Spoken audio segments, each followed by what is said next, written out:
Caitlin slipped into a persistent vegetative state, confining her almost entirely to her bed and Facebook. She doesn't even have basic motor functions anymore.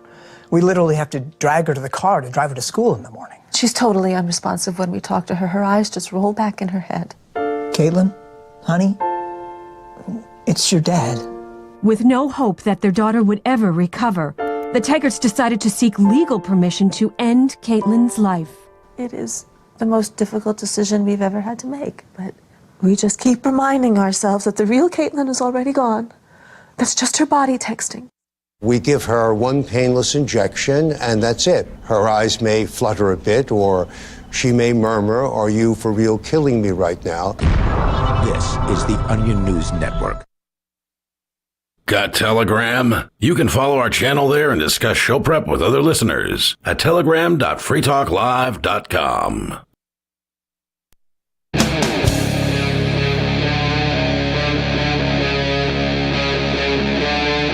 Free Talk Live.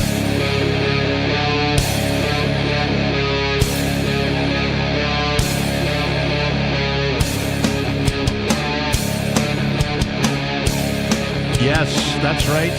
You have tuned in to Free Talk Live.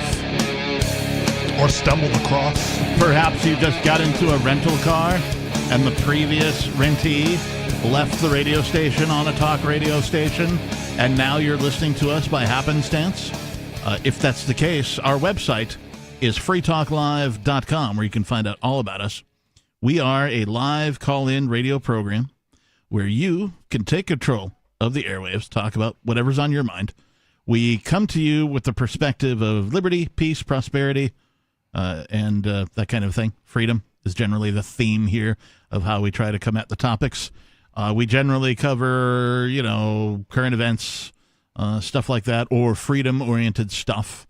But you are free to call in and talk about whatever, because there's so few outlets for people to do that are, we are censored to an extent that we're on, like 180 radio stations or something, so we can't use the cuss words, the 7 words, and all that kind of stuff.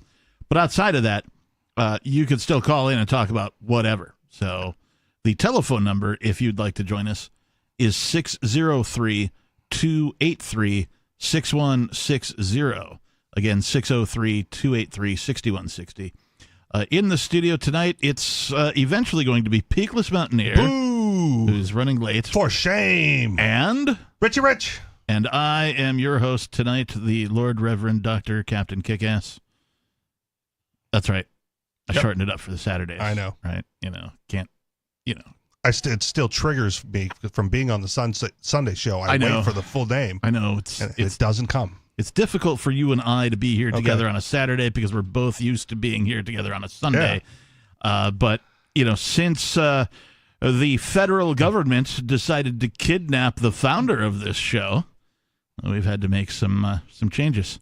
Yeah. So a little bit of shuffling, some hosts to make sure all the seats are filled and we can still do the show live, as many nights a week as we do. We do have some canned shows on, I think it's Monday, Tuesday, and Friday now.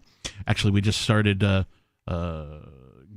Gardner Goldsmith just aired his second episode last night. Yes. It was pretty good. I listened to a bunch of it. I didn't get to listen to the whole thing. Of all the canned shows you are going to listen to, I would recommend his above all others. Yeah, it certainly is a step above, what we've had for the other canned shows. So, and I'm not trying to No offense, other canned shows. Yeah, no offense, other canned shows. Gardner is special. Gardner does it right. He is a professional. I make mistakes all the time, like, and I'll make sounds and, weird stuff. And, you're not supposed to do that on radio. Gardner doesn't do any of that. Well, I'm not even talking about the professionalism, just the intellectual take that you'll get from listening to and anything produced by Gardner Goldsmith will make you smarter. So Richie Rich is a fan. I have been a fan for over a decade. So you can check him out Fridays on Free Talk Live. If it's not being broadcast on a radio station near you, you can always visit freetalklive.com and listen to the show live there. If you are a streaming person, you can also get the show at lrn.fm live on those nights. So Monday, we have the infamous Ernie on for the Monday show. For the Tuesday show, we've got Nate and Chuck. And then for the Friday show, now we've got Gardner Goldsmith. So, and then the other shows are live here in the studio. Bonnie's doing Wednesdays. I think that's still like a She Talk Live kind of a thing where it's all women, which is pretty great. And then Thursday, we've got the infamous Jay Noon in here with Bonnie and Joa, I believe. And that's sort of a rotating thing, too. I think a couple of those people rotate in and out. And then Saturdays, it's myself, you, Richie The Rich. highlight of your week. And what's supposed to be Peakless Mountaineer, who's apparently running late tonight. I told him he had to wear the crown of shame when he gets here, so we'll see. I may or may not have put one of our producers on the manufacture of a crown. Someone has been commissioned to create a crown of shame. Just so we can have him wear it when he gets here. We'll see if he likes it or not. And then tomorrow, Sunday, it's myself, Nikki, of course, and Steve Classic will be here. So The fun show. Yeah, Sundays, we try and be a little lighter than we do on the other days. But that being said, I wanted to start out with something else, but I'm not going to. Instead, are we going to start out with Happy Anniversary? Or are we like, no, I was going to start with Okay. that, but All let's not do that just yet. Let's wait All till right. Peakless gets here. Boo! Yeah. Let them pay for being late. Well, I mean, okay, why not? Okay. So today, actually, technically yesterday, I guess, according to Mark Edge, the co-founder of this show, was the Free Talk Live 21st anniversary. Free Talk Live is now old enough to drink in all states in the U.S., and I didn't bring in any like champagne or anything. Thought about it too late. I did think about it, but then I'm like, you know. Should message Peakless before he gets here and say, hey, pick some up on your way in, brother. That's a good idea. Hey, Peakless, will you message yourself and tell yourself to bring some champagne on your way in? Can't do the champagne. Brought some wine, though, if you want. Yeah. Well, okay. Yeah. All right. We'll do that at now that the show itself can drink. bottom of the hour or top of the hour. I'm not sure. We'll do something. But yeah, I mean, 21 years of Free Talk Live is a significant milestone. 20 years was a significant milestone, and 21 is significant simply because the feds tried to take us down numerous times. I mean, recently, right? Yeah. Like within the last year or Yeah. two or whatever it was, right? Numerous times and recently. Yeah. Yeah, 20 was its own milestone. 21 is a different milestone. Yeah, certainly is. So happy anniversary to Free Talk Live. Thank you to all of our listeners over the years, every one of you, all of our callers, all of our former co-hosts, the ones that have come and gone. Free Talk Live tends to have sort of a couple of steady people and then like a rotating cast, and people come and go from time to time because, you know, life, right? I remember when that was the Sunday show. What? Like it was Mark and Ian Monday through Saturday. And then Sunday was, here's your chance to like audition right for the rest of the week. Yeah, there was a time when Mark and Ian did all 7 days for some long period of time. Yeah. Like a year or two or something like that. I don't remember exactly When they what first it was. added Sundays, because for a while there was no Sunday show. Right. And so, yeah. And then, like, I mean, I started listening. I don't even remember who all was on, man. I remember, of course. 2007 for me. I remember, of course, Allie Havens and what the heck was the other girl's name? The brunette. Allie and Ellen. Okay. I remember those guys, and they were pretty good. And, of course, they're chicks, too, and attractive at that. So, of course, I was tuning in all the time when they were on. But they also... To the radio. No, actually to the video. To the video stream. Some things are worth the video. I don't know Not why. you, I don't know but why you'd some want to. things. I don't know why you'd want to tune in tonight because we all have faces for radio. But if you do want to tune in, watch.freetalklive.com. Will get you directly to our Odyssey channel where you can see the streaming video of us here in the studio. If you care to know what we look like, I'm trying to remember who else. There was a whole bunch of. There's a lot. A whole Like, if you bunch can of remember them former all. co-hosts, and I remember Johnson was on the show for some time. There was a bunch of people that like. I was a big fan of Dale for a while he was on. Of course, Daryl was on for most of the show's life. I don't know, like at least a decade or something like that. Before his wildly successful foray in politics? Right. For a libertarian. For a libertarian. And marriage, I guess. Right. It's like he was single for most of the time he was on the show, and I'm not saying that him not being single had something to do with it, but I am. But perhaps it did. I will say that that's how I got the job. Like when that incident took place, I reached out and said, like, hey, it looks like you need 2 hosts. I can be one. Well, statism and libertarianism both have their evangelistic by marriage arms, you see. Yeah. So anyway, if I didn't mention your name, I apologize. I can't remember all of the former co-hosts, but I love you all. Thank you for, even having the balls to step in and put your voice on the radio to speak out against statism, to speak up for other people, to speak up for freedom, for liberty, for prosperity, and a peaceful means to achieve that is also appreciated. So to all of our former co-hosts, thank you. This show could not have been on the air for 21 years without all of you. And to another 21 years. That'd be nice. Here. Yeah. Hopefully we don't need it, right? Hopefully in like a decade the state disappears and we're all free, and The format will change. I don't think so. Even Honestly, if it does. I'm trying to speak it into existence, okay? Well, I'm manifesting over here, I all think right? we might need a few more decades than that for the state to disappear completely. However, we might have a different set of problems. I mean, I look forward to speaking out against the government of New Hampshire.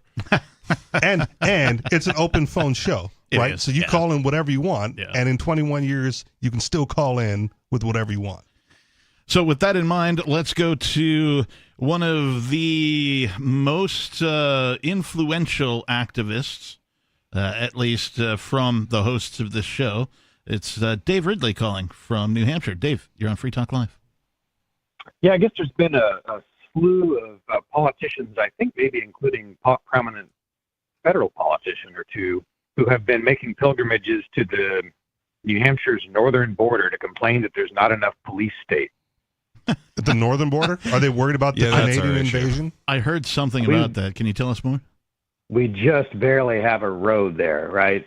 And it's only a small border. It's only about 13 miles long. Most people cross at Derby Line, Vermont.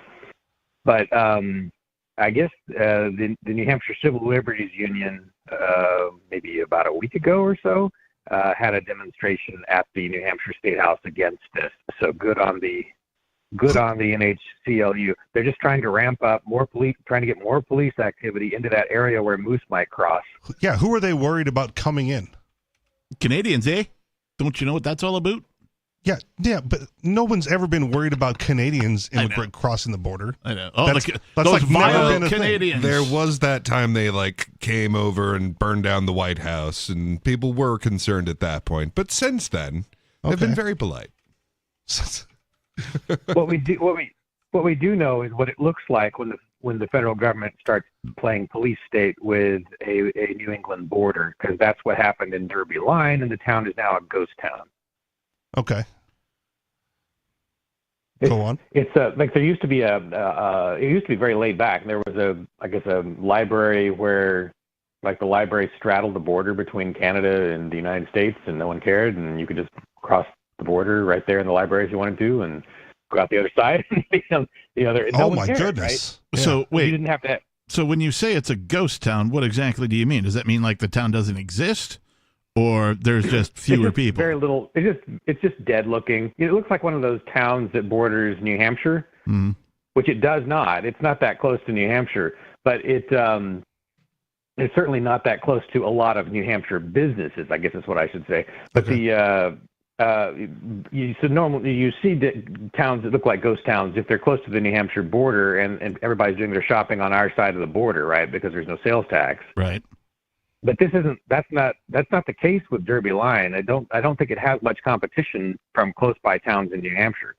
What are they using to justify their position? Yeah, is it enforcement or whatever? 100 miles from the border is a constitution-free zone, and that kind of never went away. So I don't know. I don't know what they're using to justify it, and I can't think of anything. They're probably angry that somebody might be able to drive a car through, and maybe they have some joints in the back, or maybe they have, a firearm they're not supposed to have. Those pesky Who knows Mexicans what are coming up from Texas, and they're driving clear across the middle of the United States, crossing the border into Canada in Minnesota, and then traversing all of Canada only to come back in through the northernmost border of Canada at the New Hampshire border.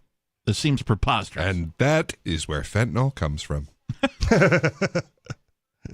Well, it's yet another reason for Quebec and New Hampshire to be united on something, that we don't want fascist border between us enforced from outside.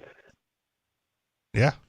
Yeah, I feel like the larger the empire known as the United States of America grows, the more of this we're going to see, because this is what a closing society looks like, a dying empire, right? They start sort of wrestling with things like borders, and then they start pointing their guns instead of at enemies outside of their borders. They start pointing them at the citizens within the borders, and we've seen all of that happen already. Maybe they're trying to use it as a success story, right? Their utterly failure of closing the southern border.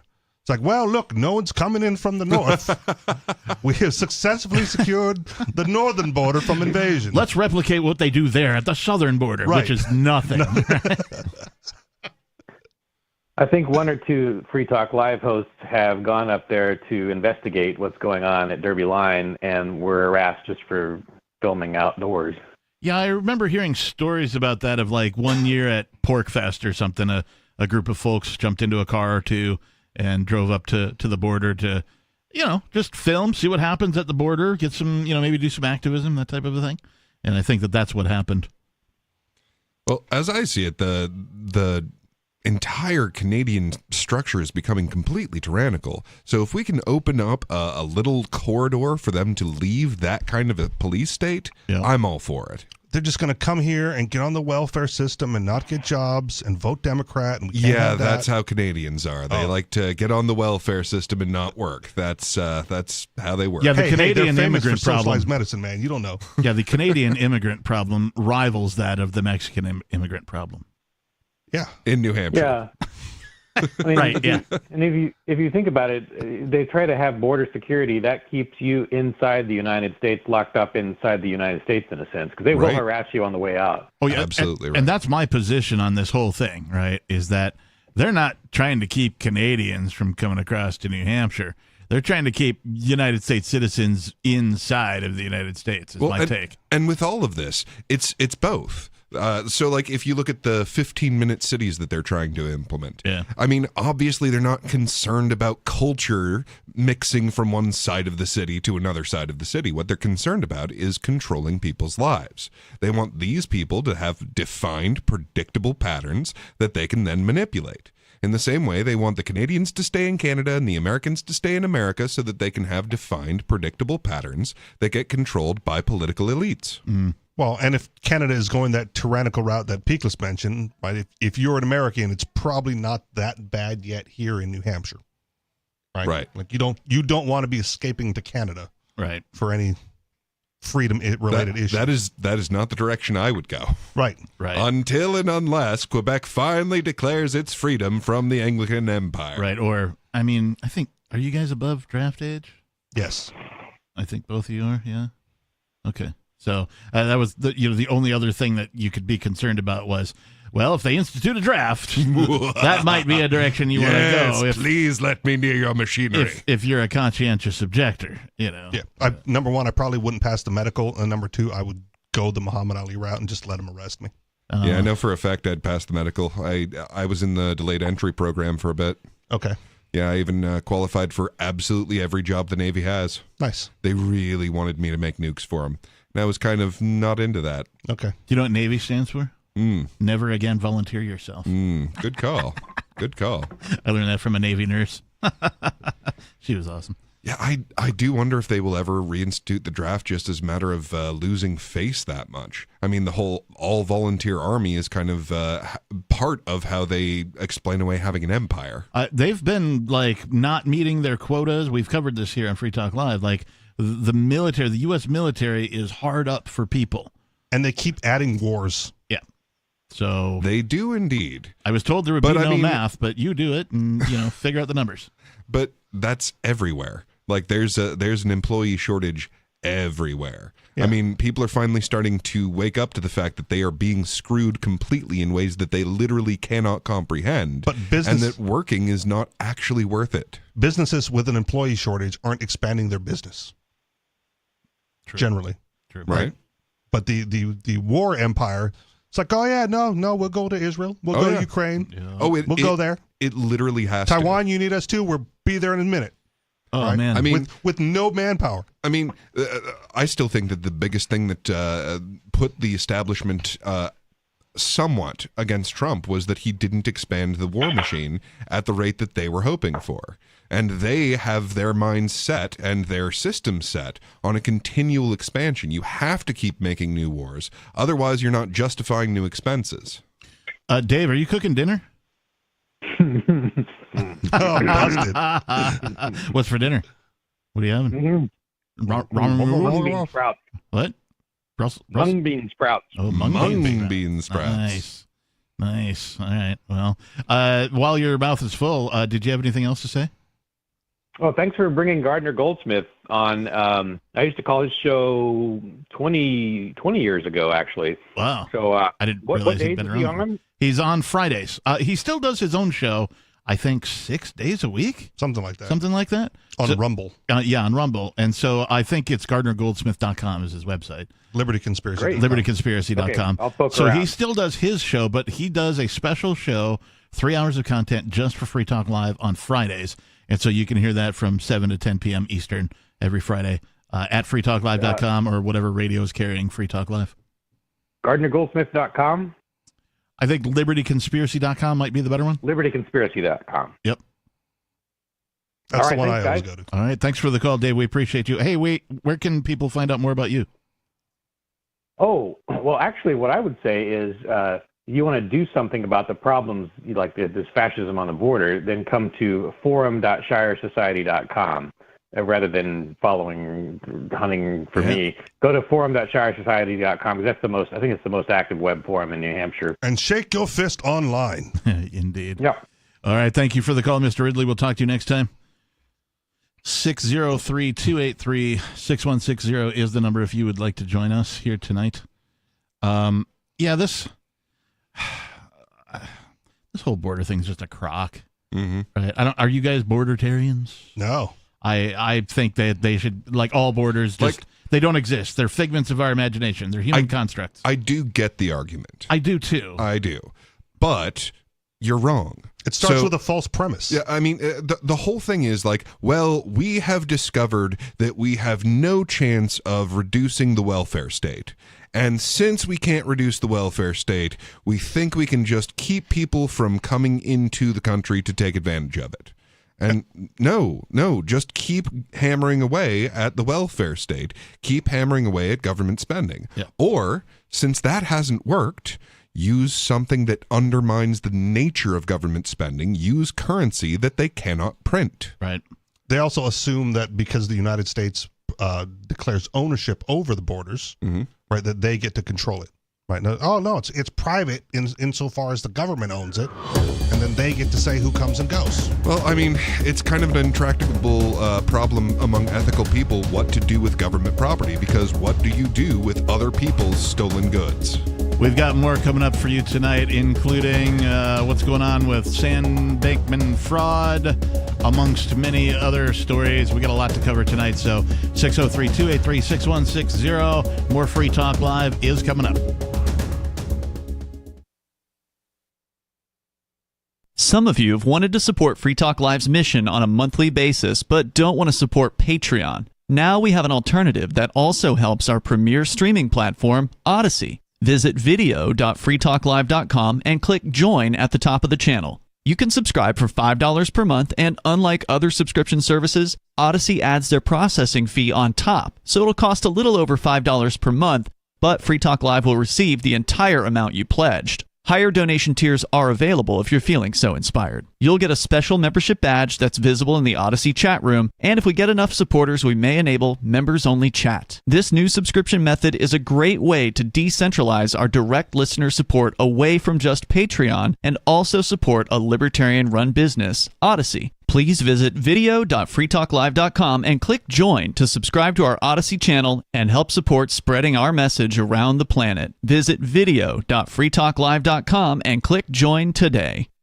From Feature Story News in Washington, I'm Benji Haya with a roundup of the biggest headlines this past week, a week in which the war in the Middle East intensified. Israel began, then sustained its ground offensive into Gaza, the Palestinian territory led by Hamas, the militant group which killed around 1,400 people in an attack in Israel almost a month ago. Israel's since launched a bombing campaign in the enclave. The health ministry there says the death toll is roughly 10,000. The week ended with US Secretary of State Antony Blinken back in Tel Aviv, his second visit in a matter of weeks, where he pushed for a humanitarian pause to allow additional aid into Gaza. He reiterated that the United States remains in solidarity with Israel, but stressed that more needs to be done to protect civilians. As Israel conducts its campaign to defeat Hamas, how it does so matters, because it's the right and lawful thing to do. Failure to do so plays into the hands of Hamas and other terror groups. Israel has ruled out a ceasefire unless Hamas releases hundreds of hostages, dozens of whom are abducted children still held in the Strip. More than 1,000 people, including some wounded and many foreign nationals, have managed to cross the border into Egypt after it opened for the first time since the conflict erupted. Displacement globally. Pakistan's started deporting thousands of undocumented migrants, mostly Afghans, after the deadline for voluntary deportation came to an end. Thousands of refugees have already been deported through the border crossing with Afghanistan. The Taliban has condemned the decision and called it inhumane. Priyata Bajabasi reports. As Pakistan begins the forceful deportation of thousands of Afghans, many of them who have called Pakistan home for decades say they have nothing to go back to. Others say they are terrified to be heading back to a Taliban-ruled Afghanistan. Taliban said the Pakistani government must halt the expulsion of immigrants. Pakistan claims it is acting to protect national security. In other news, Eric Trump and Donald Trump Jr. have been in court this week, testifying that they had no involvement with documents that a judge ruled were fraudulently manipulated. The two brothers, together with their father, former President Donald Trump, are accused of inflating the value of properties and other assets in order to secure better loans. Here's Jody Jacobs. Both Eric and Donald Trump Jr. have told the court here in New York that they were not involved in the questionable valuations that now threaten to crumble their father's real estate empire. Eric and Trump Jr. were in charge of the business empire while their father served as president from 2017 to 2021. Trump himself is set to testify on Monday, the latest in many court appearances for the former president. I'm Benji Haya. That was your week in review. Our Matrix server is about as free as internet chat can be. Join the existing rooms or create your own at chat.freetalklive.com.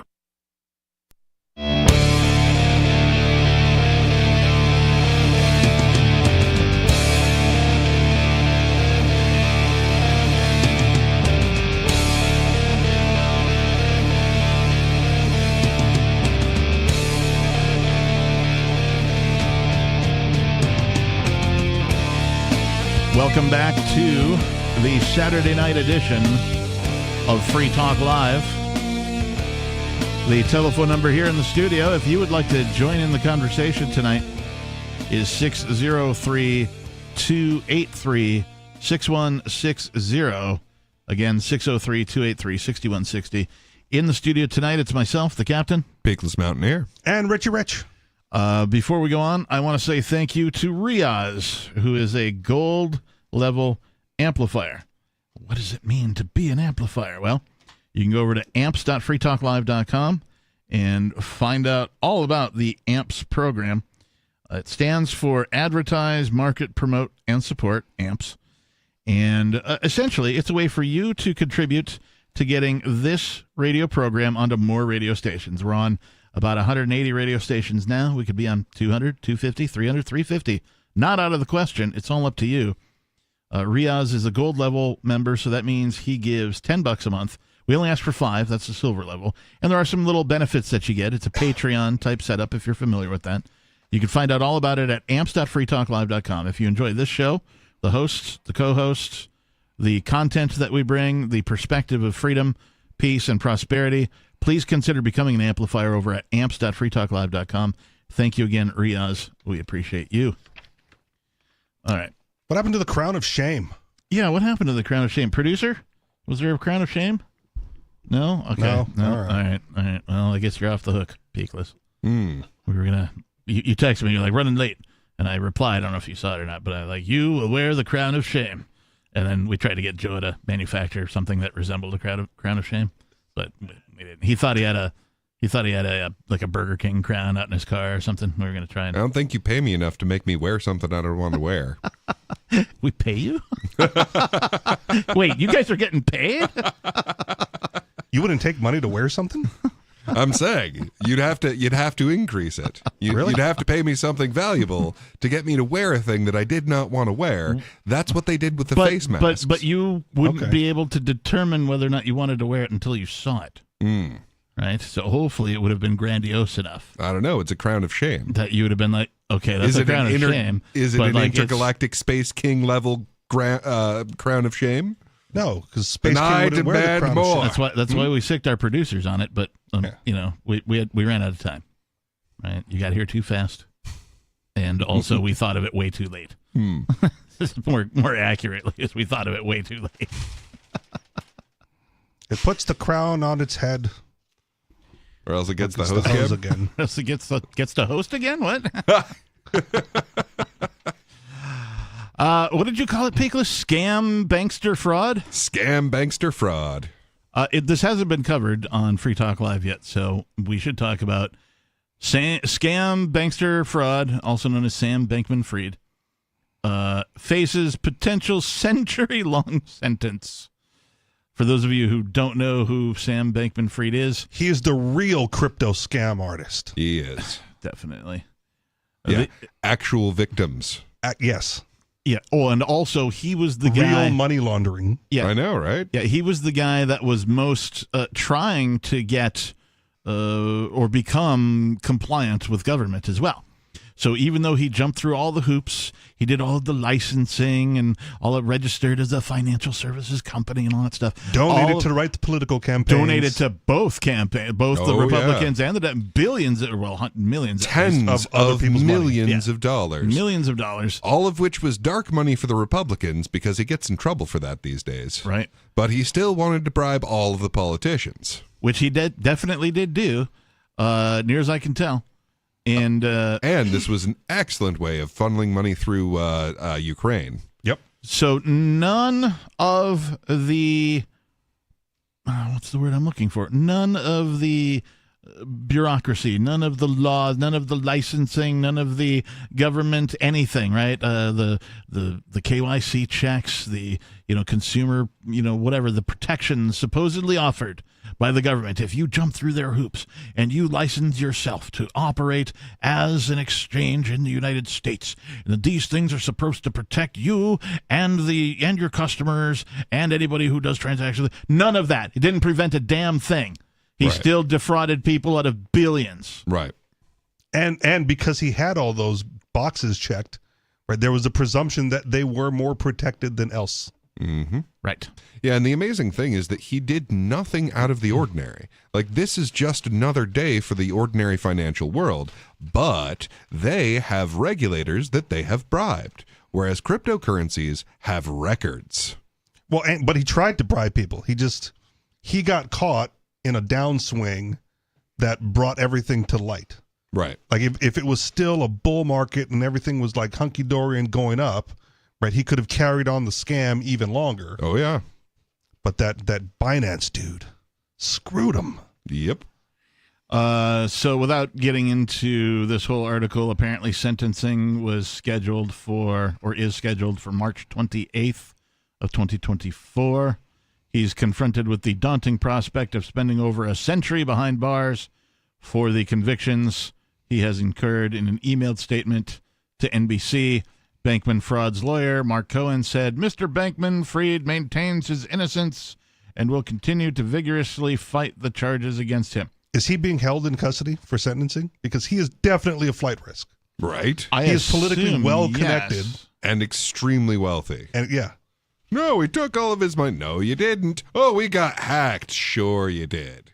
I assume, yes, he is, based on the quantity of dollars. Well, no, he was out involved. at first and then violated bail conditions and then got taken back into custody. Yeah, this article doesn't say whether or not. It just says he's been convicted of all 7 charges, including wire fraud, securities fraud, commodities fraud, and money laundering.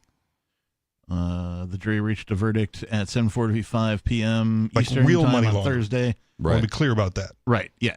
Actual money laundering. Yeah. And just straight up fraud. Yes. Like, even in our system, he would be a criminal because he told people he was doing A and he did B. A being make the money and put their money in an account that was safe from him, and B being steal all of their money. Yeah, if you look into the details of Sam Bankman-Fried, or as we like to call him, scam, bankster, fraud, and then you look at the details of the case against the Crypto Six, Ian Freeman in particular, you're going to notice some stark differences. Mm-hmm. Very stark. So I encourage you to do so and educate yourself, because it's not good. The state is not your friend. In this particular case, I think this is just a case of like, it was just too large for the state to cover up. They didn't know how to cover it up. Well, and that's kind of the beauty of this, is that blockchains keep records, so it's extremely difficult to ultimately cover up a discovered fraud. Right.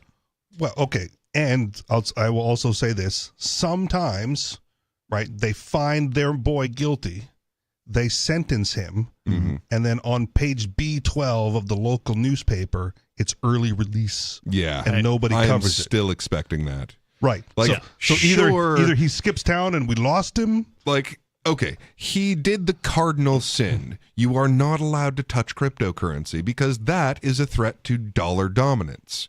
And threatening the dollar's reserve currency of the world's status is an absolute no-no for the political elites. So they are punishing him. But he still is who he is. So I am still expecting that at some point he's going to end up with a slap on the wrist for all this. I might disagree that they're punishing him for touching crypto. Like I think it's more so that he was their crypto guy, right? Like he's the one that they can then use the crypto to funnel all that money and launder it through Ukraine and all these other places, right? Without it being, through Joe Biden's natural bank account. I think he is one of the examples of if you touch crypto, they will punish you. Okay. All of the banks that they took down, those didn't actually need to be taken down. They were in the same circumstance as, most of the entire banking world. Right. But they were specifically targeted by regulators and said, nope, we're taking you down. And they specifically targeted exclusively and all of the ones who were known to deal with crypto. Right. But what I'm saying again is I don't think they would have taken him down if the Binance situation didn't come to light. Like if the market didn't turn, right, they would have continued to funnel money through crypto and Sam Bankman-Fried. I don't know. I think it's a little too convenient that he got taken down on election day. Okay. I think they were done with him. That's possible, but I don't. They were using him too much in that space to punish him for being in that space. Do my dirty work, scapegoat. Oh no, I think that's exactly it. He is the example. Do not touch this. Okay. If you do all of the normal things that we are accustomed to in the financial world, but you do them with crypto, we will not protect you. Okay. We will let financial. But he was protected up until he wasn't. That's what right. The situation turned, and there was no longer a path to cover up. Right. Right. And so they scapegoated him. But they used him along the way. Like he was on their side. Right. They were on the same team until they couldn't anymore. Yeah, my position is that he was the fall guy. He was the scapegoat. Right. Yeah, not because he got into crypto, but because there was just not a cover up.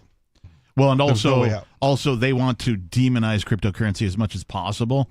So, And that was also a way. including the Crypto 6, including the Binance stuff, including the Coinbase stuff, and they've been arresting a whole bunch of other people doing these no-knock raids on other crypto people, other people who have done business online through these websites where you can exchange cryptocurrency for dollars, that kind of a thing.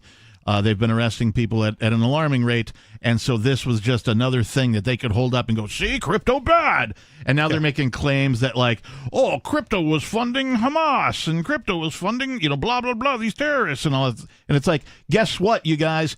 The United States dollar is the most used criminal currency on planet Earth. And we didn't get to it last week, Captain, but you had an article, I don't know if you ever got to it, the head of the SEC or whatever apologizing to Library. Oh yeah, we for never taking did them get down. to that. Yeah, I don't. That was a mistake. We should have worked with these people or something to that. Yeah, effect. it was an Really? opinion piece where they were like, yeah, I think we might have screwed up. But it was an opinion piece from a high level person. So that's one of the weird things is you are not allowed to have more than 3 of the 5 commissioners of the SEC be from the same party. Okay. So right now there's 3 Democrats, 2 Republicans, and one of the 2 Republicans has been going on the news all the time being like, yeah, I don't know. It's always mystified me why we haven't approved a spot ETF for Bitcoin. Okay. And we really have done we've done a terrible job with crypto and with Bitcoin. That might be the same chick. That's the minority opinion. Like, sure, you think that, but at least 3 of these people, if not 4, are 100% behind the no. We will fog all of the rules at every opportunity, because that's the thing. Even if you make terrible rules, if there are rules, you're giving people permission to touch the thing. Right now, they do not want there to be rules because no one has permission to touch it. It disheartens me to think that the acceptance, if you will, legally or otherwise, of cryptocurrency by people, right? When enough people are like, yeah, it's cool, man, that's going to take the same sort of thing that it took for just to even achieve the same thing the United States has with marijuana right now. Most states now have some sort of legalization or at least decriminalization of marijuana, but it's taken like 3 generations for it to get there, and it disheartens me to think that it's going to take 3 generations. So by 2083 of cryptocurrency use for people to go, yeah, I don't know why this wasn't legal in the first place, right? Well, I think that kind of depends on how things develop going forward, because at the moment there's a pretty large contingent of the Republican Party that is in favor of it. Well, it just seems, and there's definitely some powerful players in the Democratic Party that are very against it, and they do define each other like themselves against each other. Like, I want to have faith that like human beings can take a look at this and make an informed, logical decision, right? But that doesn't seem like it's going to happen. Oh no, definitely not. Because the mainstream is still like, well, what's it backed by? Yeah. What is it backed by? The same Math. thing as the dollar. Math. No, not the same thing as the dollar. And the dollar's backed by some violence. other things. The dollar's backed by violence. Cryptocurrency is backed by math. Well, I mean, people understand violence. They don't understand math. Yeah, that's true. Let's go to some of your calls and thoughts. We have Jet calling from, well, where the heck are you, Jet? Midair. Spokane. If you want to get down in the town of Spokane or Spokane for those who don't live in Washington. Yeah, I call it Spokane all the time just to get in trouble. I want to cover a couple things. First of all, I'll just make a comment about this Sam Bank, whatever it is. If someone like that, or some greasy individual came to you and said, "Would you like to buy some Bitcoin?" I mean, would you really respond? I mean, I'm kind of envious of his talent to be able to persuade all these big money people to join. But anyway. Well, he was very upfront in the beginning. If you were able to interpret his language, he's like, I'm going to do a Ponzi scheme, but with cryptocurrency. And it's going to work because cryptocurrency is fundamentally different. And then it wasn't. Oh, I didn't know that. Yeah. The other, couple other things, you mentioned borders. I like to point out to people in America here that you cross borders of states all the time, of countries all the time, because each one of these states, of course, is a country. Is and it, what's though? interesting about it. I feel dirty when I go into Massachusetts. Right. Fair. Like, I don't want to be here. I feel like a hippie when I go to Vermont. Okay. You fit right Who in then. mentioned that the borders are arbitrary? Yes. Was that you, Captain? I mentioned that they are a human construct. Yeah, when you think about it, you take a look at all of the states here within the United States. All of them have at least one straight line. In other words, they just got to a point and went, okay, from here to there. It's just funny. Yeah, they just drew a line. Yeah. I mean, there are such a thing as natural borders, right? People will argue with you like, but this state borders on the Mississippi, or this state borders on the coast, or Vermont and New Hampshire is split by a river. So Right. Yeah, exactly. So yes, there are, the river that connects us and cuts us in half, and I can't remember what it's called. I don't know the name of the river either. Oh, no, it's the Connecticut River. The Connecticut River. Okay. Yeah. It connects us. And it cuts us. And cuts us. It's still arbitrary.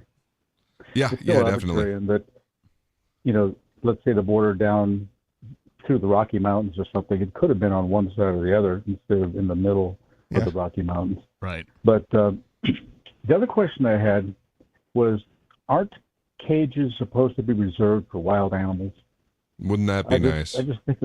I just think of all those people who haven't actually hurt anyone physically. They're not a danger, as it were, but yet they're in a cage as though they're a wild animal. And with modern technology, we could strap them up with all kinds of monitors and things. They could walk around and be, just tracked every step, every hour, heart rate, blood pressure. Don't do that. Then it's going to expand to everybody. If they're going to start doing that with criminals and let them walk free, they're going to find a way to implement that for everybody who's walking free. Yeah, it's called the social credit score. Well, and the thing is, you're right. Or a CBDC. The purpose of a cage was that people are sometimes very dangerous. And if we think someone might be dangerous, we need to lock them away from other people until we can determine if they're dangerous or not. That's a reasonable thing to do.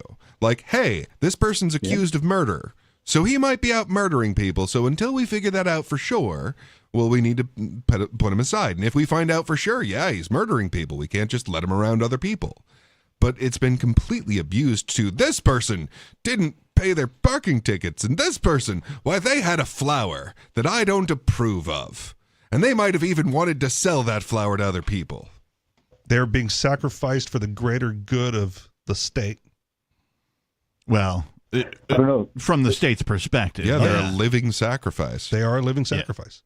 Their individuality and their humanity no longer matter. What is important is how society moves forward without them. And I just want to remind our listeners that the United States government has more prisoners in cages than the entire Soviet Russia era gulags ever had. So more prisoners than any other nation in the entire history of planet Earth. And that brings me to my final point, which is these other people calling themselves this, that, or the other are just other humans who have no more right to do anything than you or I. So pass it along. I love it. Jet, thanks for the call, man. We appreciate you. 603-283-6160. If you want to join us tonight, it is amazing to me that the common folk, right? You just go out to hang out at a restaurant or a bar or something, and you just stare at your phone, but you're listening to everybody around you. Nobody talks about any of this stuff, right? They're talking about, did you hear about the accident? Or, they're putting up a new bridge over there. They're not talking about, did you know there's more prisoners in the U.S. than ever in any empire in all of history? Right. Somehow this information is escaping people.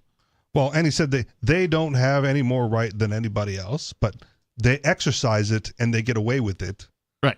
And so de facto they do. No, they don't have a right. They have power. That's different. I have the power to kill you. I don't have the right to do that. But it functions the same. No, it doesn't. Unless you're going to defend your right against theirs, they're going to outmatch you with power and you will lose. Well, and you can scream from the cages, I have a right to be free, and they are not going to let you out. Rights are not respected among these beasts. Understood. Rights are respected among human beings. I respect your right to exist. Got it. And so if thus, they're not here we are, not killing each other. And so if they're not respecting anybody else's rights, why are they allowed to exist? Well, and that brings up the question, is they claim the right of a monopoly on violence. Where did they get the right from? From the exercise thereof. From being violent. Yeah, they never they claim a right that they never had, because you cannot have the right to monopoly on force. Right. They or the claim the monopoly right. on initiating force, for that matter. They claimed the right to the monopoly on violence, and they defended that right with violence. Right. And unless you're going to repel that, they will continue to dominate that argument. Yeah. Well, with violence. Maybe. There's other ways. So they're not going to use other ways. If rather than repelling it, I can simply undermine it, they can eventually lose all of their capacity for violence. Go on. So if I use currencies that they cannot print, that is the most extraordinary way to remove their ability to kill people around the world, remove their ability to spy on every man, woman, and child in America, remove all of their ability to do these terrible, forceful things by empowering something that they cannot control. And when all of the power, because that's the thing, the more powerful something like Bitcoin or even gold becomes, the more powerful it becomes after that. It avalanches. So when all of the human effort is directed away from state currencies, from the state ability to direct human effort, then they will lose the ability to do the violence, because that's just one of the ways that they direct human effort. They'll pivot. They will pivot into it doesn't crypto. work. They will pivot into cryptocurrency. They will threaten the violence amongst the general populace using cryptocurrency. Right, but you'll pay your taxes in Bitcoin.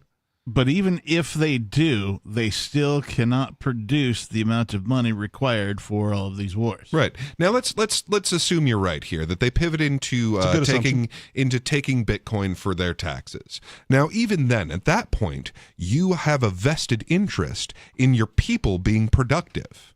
As it currently stands, they don't care if Americans are productive. No interest whatsoever. No interest at all in us being productive, healthy human beings, because they don't have to. They can print money, and therefore it doesn't matter whether we're productive, because they can't tax our productivity to get all of their power. Well, they whereas still even tax then, productivity.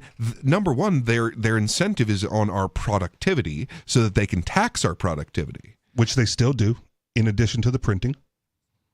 Well, except it's insignificant. For, it's a except for rounding error. the taxation that occurs at least on like paychecks, right? That kind of thing. That's the big one. Is like that doesn't property even, taxes. That doesn't even pay like the interest on the national debt. I got it, but it's a power move. They're still taking away some of your productivity. 603-283-6160. Still to come, what did Denver do that decreased crime, or at least made an impact that other places haven't done? We'll talk about that, plus more of your calls and thoughts and other stories still to come. Hour number 2 of Free Talk Live is coming up.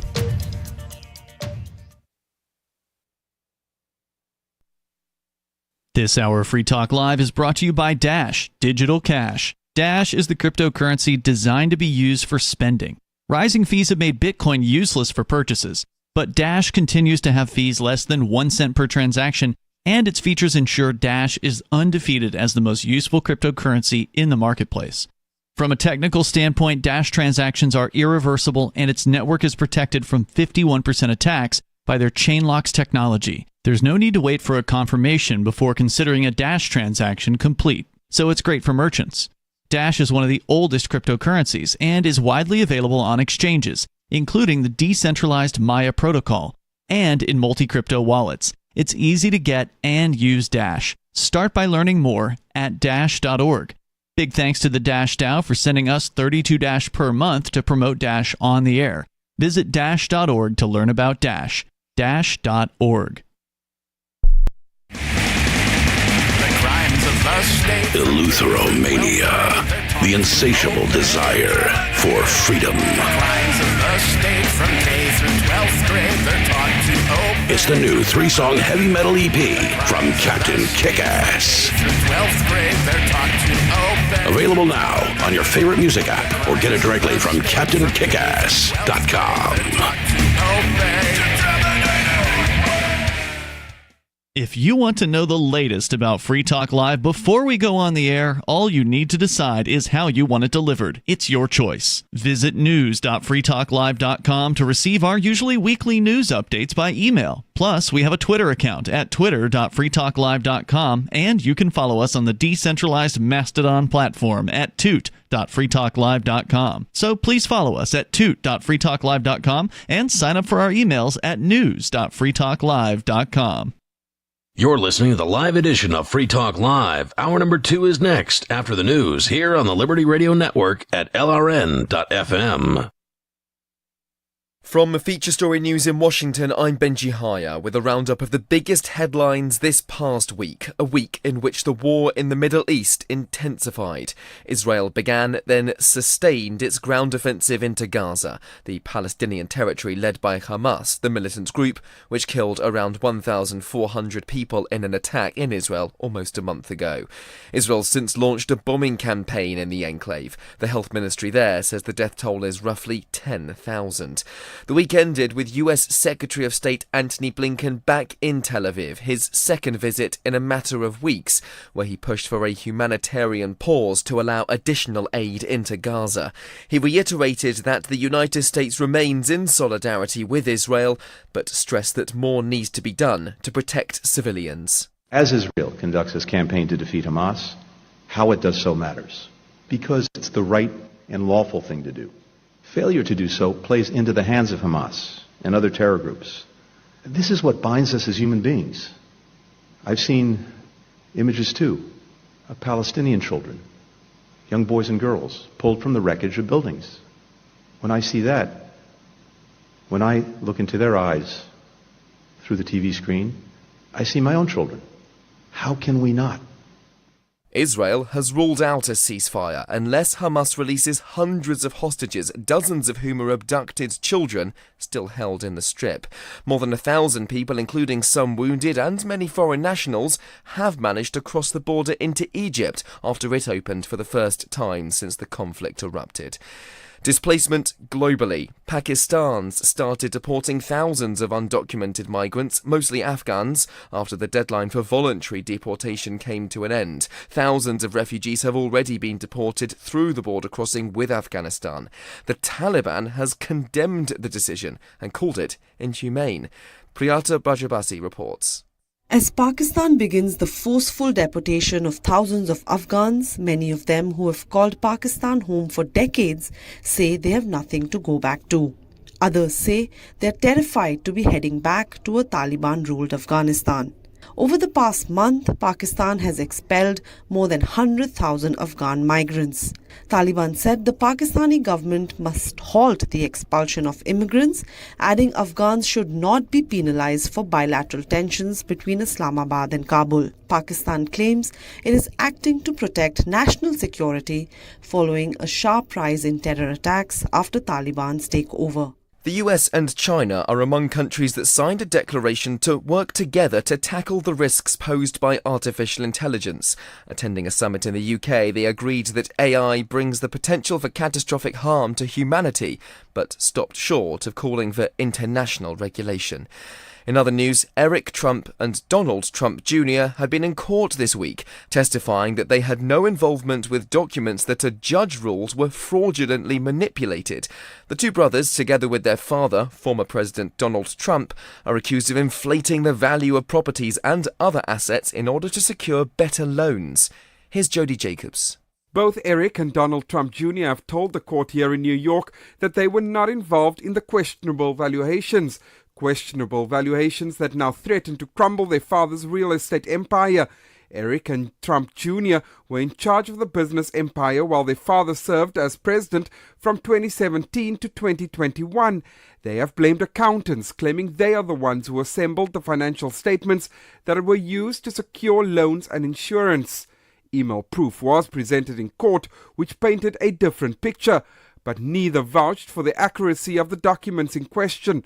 Trump himself is set to testify on Monday, the latest in many court appearances for the former president. Another trial. The founder of failed cryptocurrency exchange FTX, Sam Bankman-Fried, was found guilty of fraud and money laundering. From the tech heartland of San Francisco, Ira Spitzer has the details. It's a stunning fall from grace for the 31-year-old former tech billionaire who once ran one of the world's biggest cryptocurrency exchanges.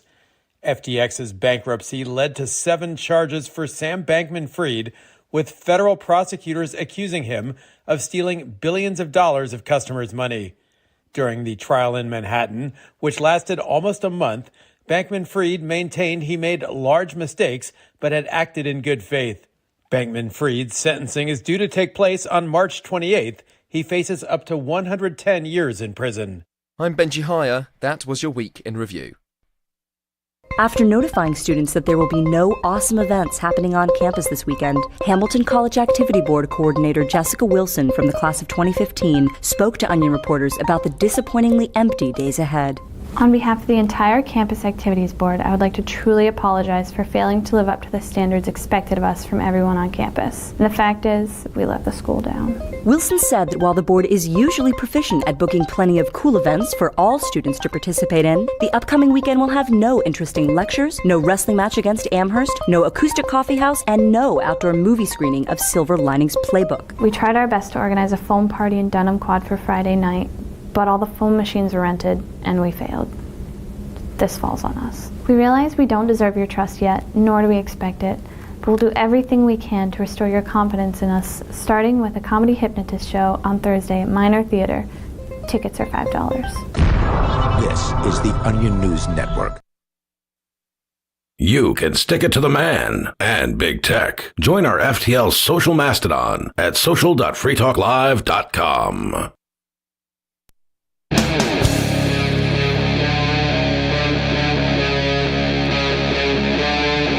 Free Talk Live.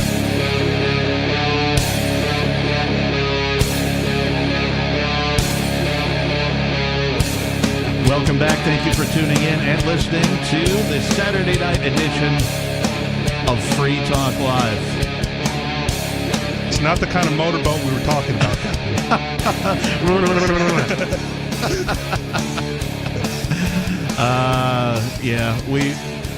I hate to leave our listeners not clued in, but that's what we're going to do. Hey, if you want to know what we talk about during the break, come to New Hampshire. Okay. Yeah. In the studio tonight, it's myself, the captain. Beakless Mountaineer. And Richie Rich. What's the telephone number? It's 603-283-6160. What's our website? freetalklive.com. Nice. Or LRN.FM. That's another good one. So we were talking about scam, bankster, fraud, also known as Sam Bankman-Fried, facing up to a century after being found guilty of... Up to or more than? I thought it was like 110 years. Potential century-long sentence is what the headline from Bitcoin.com reads. There have been other estimates, so, somewhere around 100 years. Okay. Right? Give or take 10, I guess. I don't know. We'll see what happens. And then before we went to break, I talked about what is Denver doing to reduce gun violence, because they've implemented a thing. Oh. Now, I'm going to just pseudo spoil it a little bit, because in my opinion, it's, what they should have been doing the whole damn time. So let's get into it. Gun violence? Constitutional carry. This from themarshallproject.org. One city's surprising tactic to reduce gun violence: solving more non-fatal shootings. Oh, yeah, okay. Whoa. Was it Denver that was also or Colorado also trying out not sending the cops to mental health crises? I think that was either Denver or Seattle. I'm not sure. One of those two. But either way. You're right. Yeah. It sounds like just the sort of innovative police work that they might do in Denver. Maybe, just maybe, our cops are not, in fact, qualified psychotherapists. Not at all. So they're qualified psychos. So the first or thing, psychos with qualified immunity. The first thing I thought of when I read this: one city's surprising tactic to reduce gun violence, solving more non-fatal shootings. So my first thought is, wait a minute, So you could just do that? They haven't been solving non-fatal shootings? Well, of course not. Where's the money in that? Right? There's no money in that. Their job is Isn't this what, police, in theory, what we're taught in school or indoctrinated to believe that. that they do, right? They solve crimes. You mean what if they're- children believe police do? It's on all the TV shows, too. Adults believe it, too. So it gets better. The sub-italicized headline reads, a Denver police unit started investigating all shootings like homicides. Now other cities are taking notice. Actual police work being done by the police. Wait a minute. Shocking. Wait a minute. So, first of all, in the case of shootings, they were not treating shootings equally. They were prioritizing the homicides where somebody died over the ones where, somebody lived. And you would think prioritizing the ones where somebody got shot and lived, would be a higher priority than somebody who got shot and died. Maybe if we talked earlier about like the psychopaths in cages, right? If there's a murderer out and about and he's killing people, you probably want to catch that guy before you go after the dude who got shot in a bar because he got into an argument. That would be the sane response. Is, hey, this is an active threat to human life. Yeah. Let's make sure that that's not around human life. Yeah. Like the Maine guy, was it last week or whatever? Like they shut the state down. The Maine guy. Right. M-A-I-N-E. Oh. The Maine shooter. The Maine man. The Maine man. Right. But I mean, like, the Maine man from Maine. Try that in New Hampshire. See where it gets you. That's all I have to say about that. I think it'll get them in the same place. Yeah, Maine's actually not that different gun-wise than New Hampshire. Yeah, it is.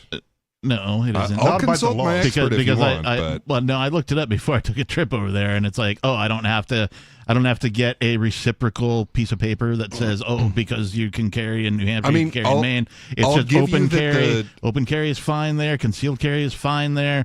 You don't have to get a permit or anything like that. So in that respect, give you that it's the similar. the laws are similar, right? But the culture is not. Okay. Like, you cannot just open carry and it be socially acceptable there. Yeah, I went into the I almost said it. Well, it might not be socially acceptable, but you're not getting in trouble. I went into the adult gentlemen's club in Maine, and they wouldn't let me in while I was packing. Right. Right. So, but that's... And I didn't even have my gun on me. But that... boom, boom. All right. So from the article, when Denver police sped to the scene of a shooting on June 27, 2022, they found a victim lucky to be alive and a case that could just as easily have been a homicide. A man and a woman had attempted to steal an unoccupied car that was idling at a gas station. When the owner chased them on foot, one of the assailants shot him in the face. Ooh. Somehow, the bullet deflected off of his mouth. He lost some teeth, but he didn't lose his life. Nice. The difference between life and death was a matter of inches or less, and in most big U.S. cities, that arbitrary outcome might also have determined whether the shooter faced justice. That's because major police departments devote far fewer resources to solving non-fatal shootings than they do to fatal ones. Police generally clear about half of homicides by arresting a suspect, or in the extraordinary circumstances by determining they cannot, for example, if the suspect died. But when the victim survives, departments in some cities make an arrest in fewer than 1 of 10 shootings, according to data gathered by the Marshall Project. The Marshall Project, by the way, for those of you who don't know, is a nonprofit newsroom covering the U.S. criminal justice system. So hopefully they're somewhat unbiased when reporting this type of stuff. Again, still not a fan of the police and its current funding scheme. Right. But a move in the right direction should be golf clapped for, applauded ever so slightly. Right. But not police doing what people believe police do. Yes. Well, and it really just irked me reading this article before the show. But not in Denver, as the car thieves would learn. In the past few years, the Mile High City has set out to end the disparity between how police treat homicides and near homicides, and other cities are taking notice.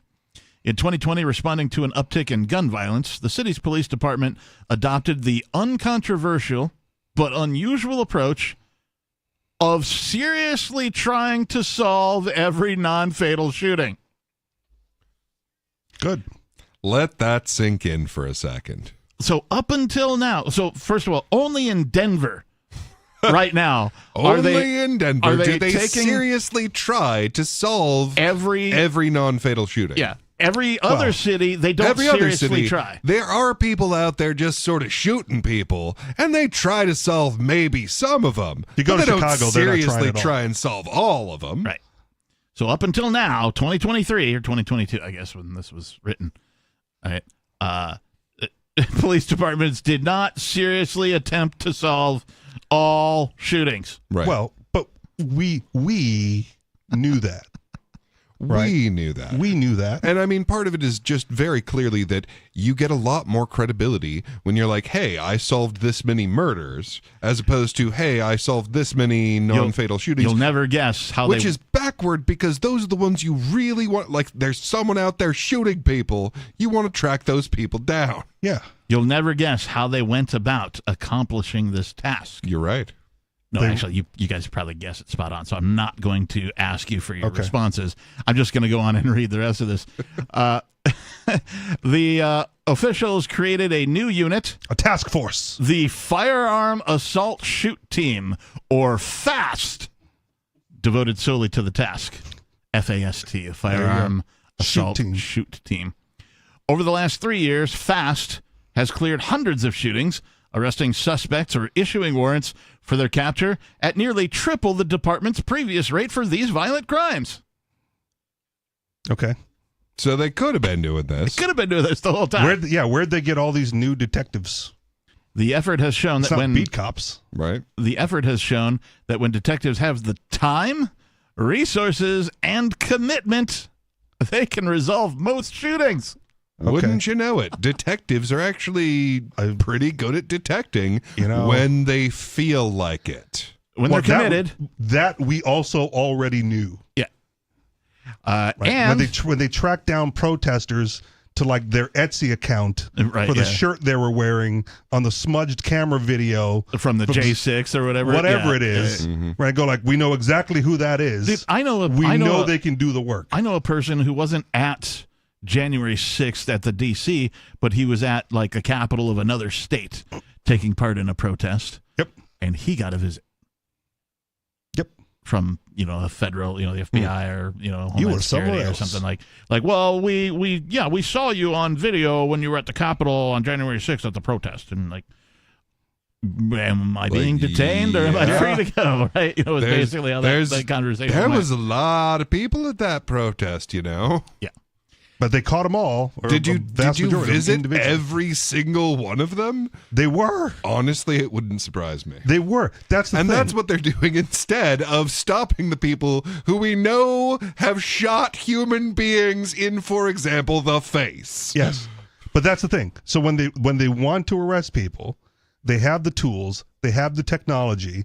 We already know how they get the resources. They spend the time. Right, the January 6th people, they went and they did their protest. They went home, and like a year later, they get a knock on the door and they're arrested for just whatever it is they're accused of doing at that time. See, being in the wrong protest, arrested. Shooting someone in the face, that's fine. Maybe someone will we'll work on eventually getting to get that a little around to later. it, But they're picking them off possibly. individually. Oh yeah, right. They protested as a group, and they're being arrested individually. You got to stick together, man. All right, so this effort in Denver has shown that when detectives have time, resources, and commitment, they can resolve most shootings. Go figure. And taxes will go up as they need more resources. And it raises uncomfortable questions about why police departments across the rest of the country do not. Lack of motivation and no income for it. Quote, and really sincerely, they have no competition. Yeah. Quote, the only difference between a non-fatal shooting and a homicide is luck, unquote, said Paul Pazin, the former Denver police chief who launched FAST in 2020. Policing shouldn't come down to luck. But it does, because y'all have no incentive to do what this particular team is doing. Historically, Denver's gun murder rate has been about average amongst large American cities. Minorities have borne a disproportionate share of the violence.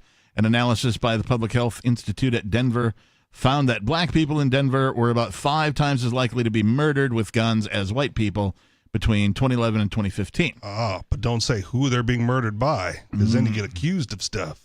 But the police department usually solved the homicides. In 2013, the U.S. Justice Department selected the city for a report on best practices for making homicide arrests. Like other high-performing homicide units, Denver's was a single team of rigorously vetted officers who had undergone special training and worked intensively on a handful of cases at a time. Ideally, a homicide investigator leads no more than 3 cases per year, according to Justice Department reports. That seems low. Non-fatal shootings were not treated the same way, however. These crimes fell to officers in each of Denver's 6 police districts who were handling all manner of cases and upwards of 250 a year. So it's a stark difference between 3 and 250. Yeah, let's meet in the middle somewhere, because 3 seems like a lot of walking around and donut eating time. Yep. And 250 seems like you're not going to get anything done. Right. Payson once asked an investigator why it was difficult to solve non-fatal shootings. "We can run pretty good on the case for about 48 hours, he recalled the officer telling him.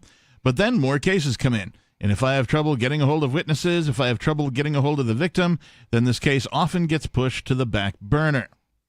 Uncooperative witnesses are a regular part of police work. But when given a choice between overcoming these hurdles and addressing a competing priority, a burglary ring or a series of auto thefts, busy officers can set aside investigations of non-fatal shootings to focus on crimes where they felt they could make more of a difference. Doesn't this sound like low-hanging fruit to you guys?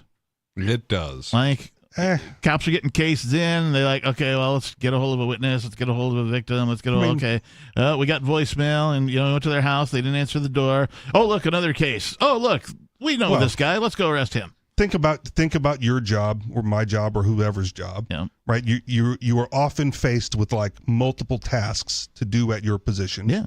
And if you hit a stumbling block on a particular task, right, you can power through it if you can, but if you're waiting on resources like witnesses to come forward and testify, and something else comes in your inbox, you're not going to let your inbox pile up while you're waiting on this one thing, so you just move on. I'm just pointing out that like this is an obvious flaw in the system, right? I wouldn't go that far. Okay. It's a prioritization and incentivization issue. I don't know if it's a flaw. Well, when you have more work than you can actually do, you're bound to triage at some point. Sure. What they should have been doing all along, of course, is saying, hey, things that are less than, say, people shooting people, we don't really need to deal with. Right. But people shooting people are things that are really important. Right. And sure, some of them we can't get done for whatever reason. We can't. The witness isn't coming forward. We don't have the evidence. The prioritization and the incentives are backwards. Right. Well, again, but the witness being held up is a difficult hurdle to overcome. Like, how are you? Yeah, if you're doing the investigative work, and some like, of these you're things waiting for would something. still be a problem even in a free market. Right. But the incentives would be in the right direction. Going on, they'd walk away from these cases, citing the victim's refusal to cooperate, recalled Mark Clark, who commands the Major Crimes Division. Even in a free market, private detective, right, if he hits a roadblock and another case comes in, that's going to pay. Right. Right, he's going to work that case harder until he hits another roadblock as well. The department couldn't even measure its performance investigating non-fatal shootings because it didn't have a system for counting them. Okay. This is a failure. Someone should hand them a paper and pencil. Failure. For counting non-fatal shootings? They didn't have a system for counting them. Hey, Bob. Have they heard of numbers? Hey, Bob, how many non-fatal shootings you working on? Yeah. I don't know, about 17, Captain. Hey, Larry. Yeah, exactly. Wow, I believe you've just devised a system by which we could count such things. They are bureaucrats. They just have to have forms laying around, don't they? I'm sure there's a Right? form for it somewhere. How? I don't believe that there's not a form for that. Do they know what a spreadsheet is? Right? Do they have data entry clerks? Do they, At any rate, in the department's databases, non-fatal shootings were grouped with other aggravated assaults, be they committed with knives, vehicles, or fists. Non-fatal shootings got lost in the pool of incidents, which was 50 times larger than that of homicides. In 2019, Denver's analysts had to perform a tedious hand search of thousands of aggravated assault cases, flagging those involving firearms, to conclude the department had cleared by arrest just one.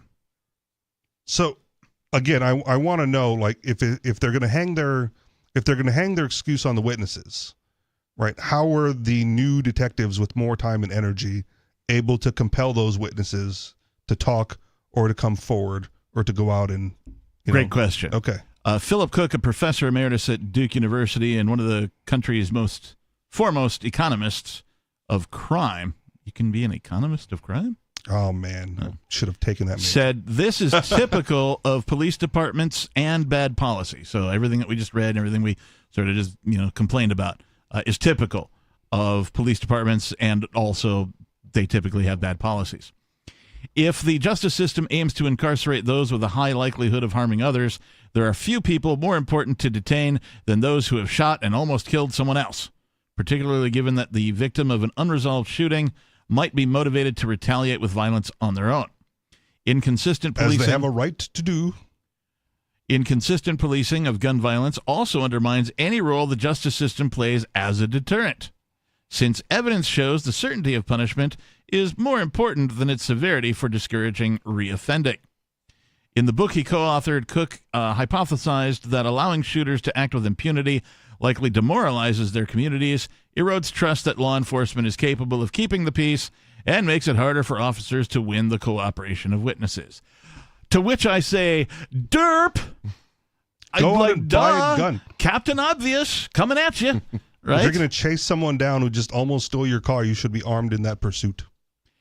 So, just in case. I'm actually concerned about this new concept of crime economics. So do we have like modern monetary theorists out there inflating crime statistics, and Austrians out there going like, no, these are the real numbers? It's a new field of evolutionary capitalism. Oh, God. Oh, God. And he's on hold, too. But before we go to him, let's go to this other caller. Unscreened caller, what's your name? You're live on the radio. Larry. Hey, Larry. Where are you calling from? Hi. I'm calling from Chicago. How you doing? Hey, we're good. What's on your mind tonight? You're on Free Talk Live. Listen. I haven't heard anyone talk about the shooter, in Maine that all of a sudden killed himself, and I think something like that's occurring a lot in the U.S. because of they want to put more gun laws to take our guns away, our Second Amendment. Oh, yeah. They came right out and said that immediately after it happened. Yep. Look, another Really? AR-15 being used in a mass shooting. We need to make assault weapons illegal. And to which I responded to many politicians online. Okay, great. Show us how it's done. Ban all weapons from government first. Well, yeah, and that's the hypocrisy of that. And I got one more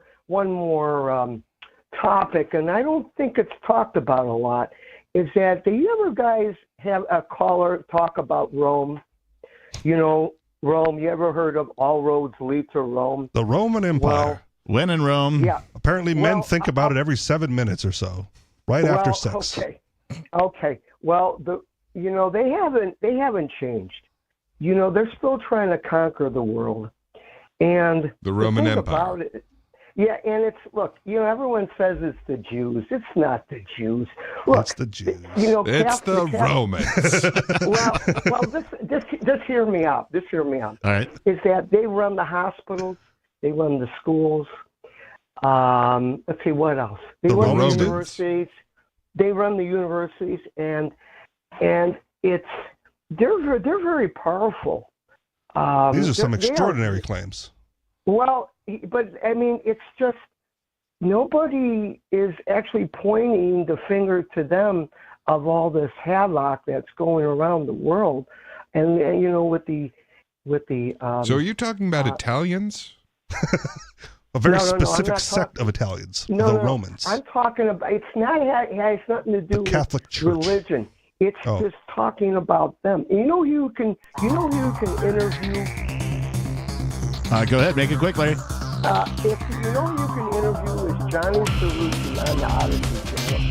He'd be happy to talk to you. Have him call in. Have him call in. Thanks for the call, Larry. 603-283-6160. More about this new technique that a city is using to reduce violent gun crimes. It's Free Talk Live. More coming up.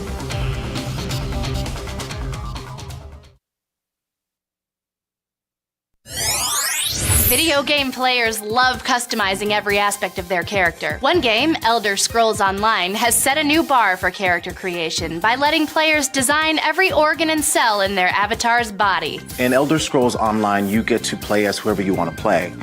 You are in control of everything from your character's face to their hair to their arteries. We're not just going to give you some pre-made bones and ligaments. You get to create the musculoskeletal system that's right for you. You can even alter the DNA. Are all of these changes just cosmetic? No, not at all. They have a huge effect on game playing. If your character's body has any anatomical flaws, they could die immediately. Beta testers say that designing every aspect of their character is a compelling experience. I've been designing my orc's liver for 5 hours now. This is awesome. Designing the hands is the hardest part. I keep having to look up how all the joints connect. Players can also press the randomize button to get a completely random collection of body parts. This is the Onion News Network. From Feature Story News in Washington, I'm Benji Haya with a roundup of the biggest headlines this past week, a week in which the war in the Middle East intensified. Israel began, then sustained its ground offensive into Gaza, the Palestinian territory led by Hamas, the militant group which killed around 1,400 people in an attack in Israel almost a month ago. Israel's since launched a bombing campaign in the enclave. The health ministry there says the death toll is roughly 10,000. The week ended with US Secretary of State Antony Blinken back in Tel Aviv, his second visit in a matter of weeks, where he pushed for a humanitarian pause to allow additional aid into Gaza. He reiterated that the United States remains in solidarity with Israel, but stressed that more needs to be done to protect civilians. As Israel conducts its campaign to defeat Hamas, how it does so matters, because it's the right and lawful thing to do. Failure to do so plays into the hands of Hamas and other terror groups. Israel has ruled out a ceasefire unless Hamas releases hundreds of hostages, dozens of whom are abducted children still held in the Strip. More than 1,000 people, including some wounded and many foreign nationals, have managed to cross the border into Egypt after it opened for the first time since the conflict erupted. Displacement globally. Pakistan's started deporting thousands of undocumented migrants, mostly Afghans, after the deadline for voluntary deportation came to an end. Thousands of refugees have already been deported through the border crossing with Afghanistan. The Taliban has condemned the decision and called it inhumane. Priyata Bajabasi reports.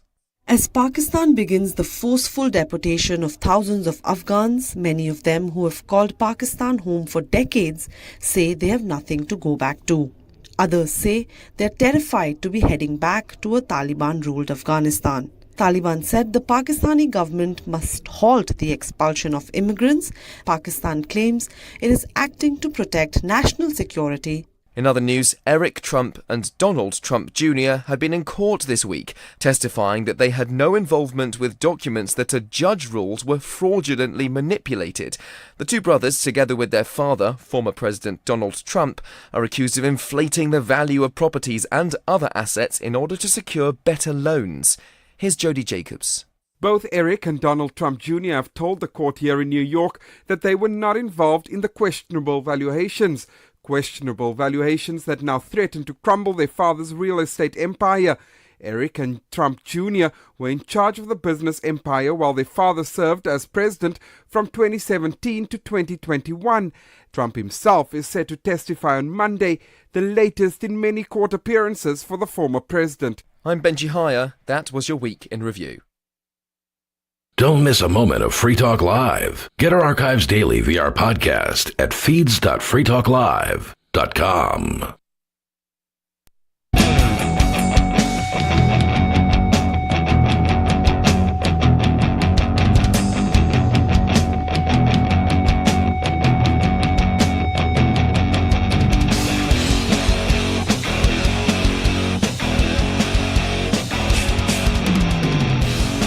I almost did it. I almost had a Sunday moment, but no. You know who doesn't get enough credit? Super Dave Osborne. Super Dave Osborne? Okay. You've never seen like the Super Dave skits? I know a guy named Super Dave. Okay. But like, it's not him. All right. Never mind. So Moving on. Okay. Do the normal intro. So I actually Don't tell me what to do. I wanted to talk about what we were talking about. So I have a solution. Well, hang on. We have to tell people what the show is. Do we? Yes. If they're know. tuning in, they know. I don't think they do. Do they? What if they're just tuning in? Well, if you're just tuning in, It's this is Free Talk Live. What's the phone number? 603-283-6160. Who are you? Hi, I'm Richie Rich. Who are you? Peakless Mountaineer. Who am I? The captain. All right. Go ahead. Give him the phone number again, though. You got to do it twice. That's the rule. 603-283-6160. All right. And don't tell me what to do. Surely. That's call how me you. Shirley. That's how you get. That's how you get libertarians to do things. Is telling them what to do. Before you gotta you go trick on 'em. with your thing, though. Oh, before you go on with your tease. thing, let's go to Screechy. Do we have to? No, but we did. Your boy. Yeah, Your you're a boy, boy. all right. Objectively undefeated and the greatest evolutionary capitalist ever. Skeeter Second greatest. 6'9". It's because you're the only one. I got the Oh, wait, no, you're not. So you're not undefeated, actually, greatest. because Richie Rich is now our favorite. What is it? Evolutionary capitalist. Yes. I don't Branching see a out into the tattoo. field of criminal economics. He identifies as Where's your such. tattoo? You need a tattoo that says. Dude, he's not going to bring the little midget with him wherever he goes. goes, okay? This isn't Fantasy Island. He's not carrying Hervé Valleychez around with him so that he can go, the plane! I mean, which tattoo do you want? I've got Okay. several. So I got 5 points. I can get through them quickly, and you can pick which one you want to debate. So Pick one. The one you want to debate. no, but there's so many lies I have to dispel.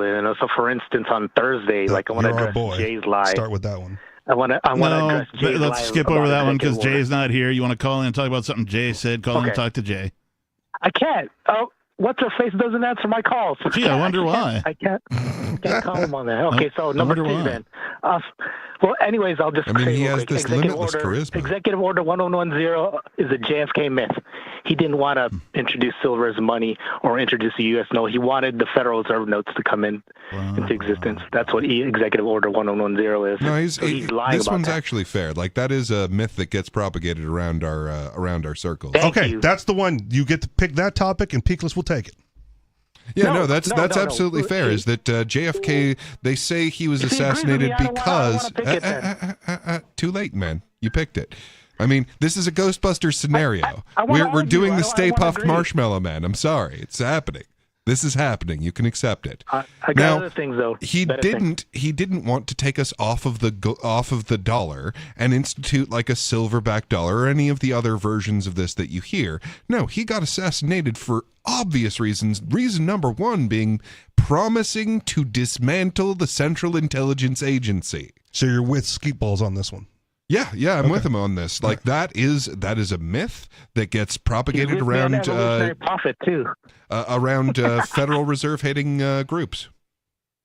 And yeah, no, it's also a myth that gets propagated about Abraham Lincoln, which Abraham Lincoln did the exact opposite of that. Like Abraham Lincoln actually created a fiat currency system before the one that we're on now. How do you kill a giant and stone Abraham Lincoln? And silver is in money. Let me just put that in. Wait, Scooter, borders are Scooter, objectively hang on. real. Scooter, hang on. How do you kill a giant stone Abraham Lincoln? I don't know. I don't know. Okay, with a so borders are giant objectively- stone John Wilkes Booth. Okay. Borders are objectively real and enforced with real walls and force. No, that and you're the land changing within them topics. We belongs get to the this one citizen topic. collective. All right, bye, Scooter. Had enough of that guy. I wonder why other hosts don't want to take his call. It's not good with the females.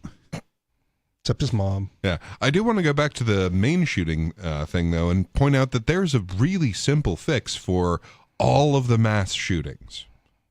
You have to take away the gun-free zones. Yes. Oh.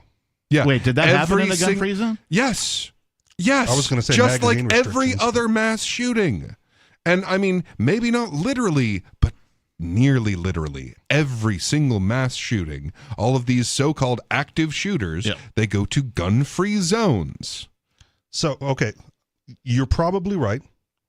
And yet, do we not want to then still leave it up to the private property owner to declare their area gun-free or not?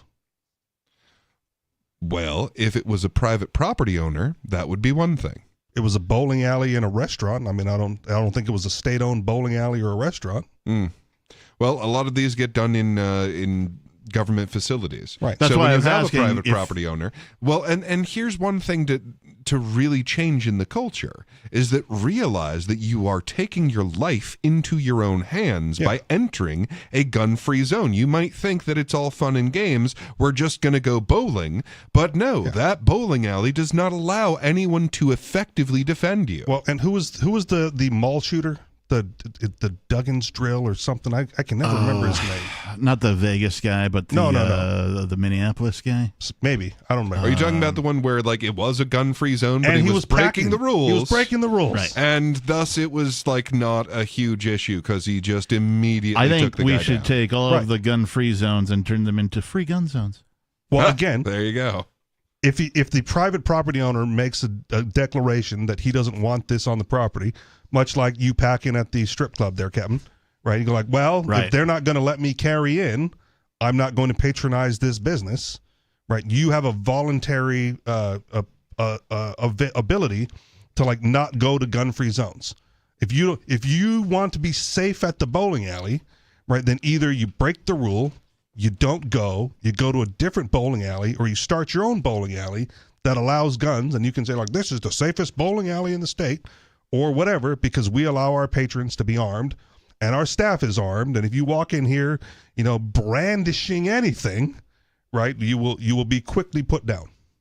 Hey, that's the rule. That's the agreement on the front door as you walk in. Let's check and see. We have an unscreened caller. What's your name, please? Yeah, Brian. Hey, Brian. Where are you calling from? On the road, All right. Traveling 89. All right. You're live on the radio on Free Talk Live. What's on your mind tonight? I must have got the wrong number. I was actually looking for the three girls talking about Israel. We do have filters on the called the wrong number for that. Yeah, definitely the wrong number. Thanks for the call, Brian. Well, we can still talk about Israel. Yeah, let's go to this other unscreened caller. I think it's worth Hang talking on. about. Just not three Unscreened caller. What's your name? John. Hey, John. Where are you calling from? You're live on Free Talk Live. Randolph, Vermont. All right. What's on your mind tonight? Well, it's the same thing. I'm getting a different show here on the phone than on the radio. It says there's Bonnie in her two sidekicks. Interesting. I was going to talk to. She was talking about white phosphorus. Okay. In Vietnam era, it was called Willie P, and it's a very, very. So it is open obnoxious phone, weapon. so we can talk about it. I don't know what Bonnie was talking about, so you got to fill us in, and then we can share our thoughts and opinions if you'd like to hear them. Oh, she said that Ian has sent her a show prep about Israel using white phosphorus. I have heard that story as well. What is your take on it? Is it a war crime? Well, Yes. I remember it was used to be called Willie P in the Vietnam era. I'm an old fart, and it's a very nasty weapon. Yep. Supposedly I don't know banned what by else some is that. I was gonna- yeah, I war thought I was agreement, gonna try to- international war agreement. Well, Bonnie's going like, the hospital let these people go in one day, and it was just a little respiratory illness. So it's either two different things we're talking about. It's not making sense, anyway. So what's happening tonight? Why is the Bonnie on the live terrestrial radio? Yeah, and you I'm not guys going to do tech support, but thanks for the call, man. Yeah, I don't know what's the phones are supposed to be playing the current show. Well, he said on terrestrial radio. So are we certain that our broadcast is going out over the airwaves? Or are they, in fact, playing a canned episode? Let's take a look. We are connected. We are broadcasting to GCN. It's possible that one of our affiliates is playing backfill. Okay. Right? Because, maybe they don't carry the whole show or something like that, or they only carry certain hours or certain nights. Sometimes our affiliates will use our show as, we'll call it evergreen material. Yep. So if they have to, they had a football game that ended early or went late or something, they need to fill an hour or something, they'll play one of our episodes. So just, I thought coincidental that it happens back to back. I thought that he was saying that the hold show was different than the live show. He said that, and then right before he cut him off, he said, "Why do I hear Bonnie on terrestrial radio?" Oh, well, yeah. He also sounded intoxicated, so I'm not sure he exactly knew what he was talking about. But I would chalk it up to coincidence if the caller right before hadn't also raised serious claims. Let's see what happens. Yeah. We'll see what else we'll just carry transpires. 603-283-6160 is the phone number if you'd like to join us. I did just quickly look up something about white phosphorus. Apparently, it was used in operations in Gaza and Lebanon, put serious risk to civilians long term, blah, blah, blah, blah, blah. So, yes, that did happen, according to HRW.org, Human Rights Watch. Strange that Bonnie would claim that it's no big deal because they were like released the same day from the hospital, though. That's worth the discussion. I didn't get to hear Bonnie's show when she talked about this, so again, I have no idea what Bonnie said about it. And I don't want to dwell on it. If you want to talk to Bonnie about it, call in a night when she's hosting. If she'll answer your call. Well, if your name's not Skeeter, you're likely to get on. If you're not her boy. The evolutionary capitalist. I'm offended by that as the foremost evolutionary capitalist on the planet. Why not the 5 most or 6 most? Why is it the 4 most? Because there's only like 2 of us right now. We're trying to build an even. So are we the 3 most? I mean, if you want to join me in the evolutionary capitalism, like you're more than welcome. I'm starting to channel nobody at this point. Because you see, there needs to be a arms. cryptocurrency to solve this. You have 4 arms, and 4 arms is an odd number of arms to have, but 4 is an even number. Therefore, you have an infinite number of arms. And that's why Alexander the Great had an infinite number of arms. There you go. All right, so the only number that's odd and even is infinity.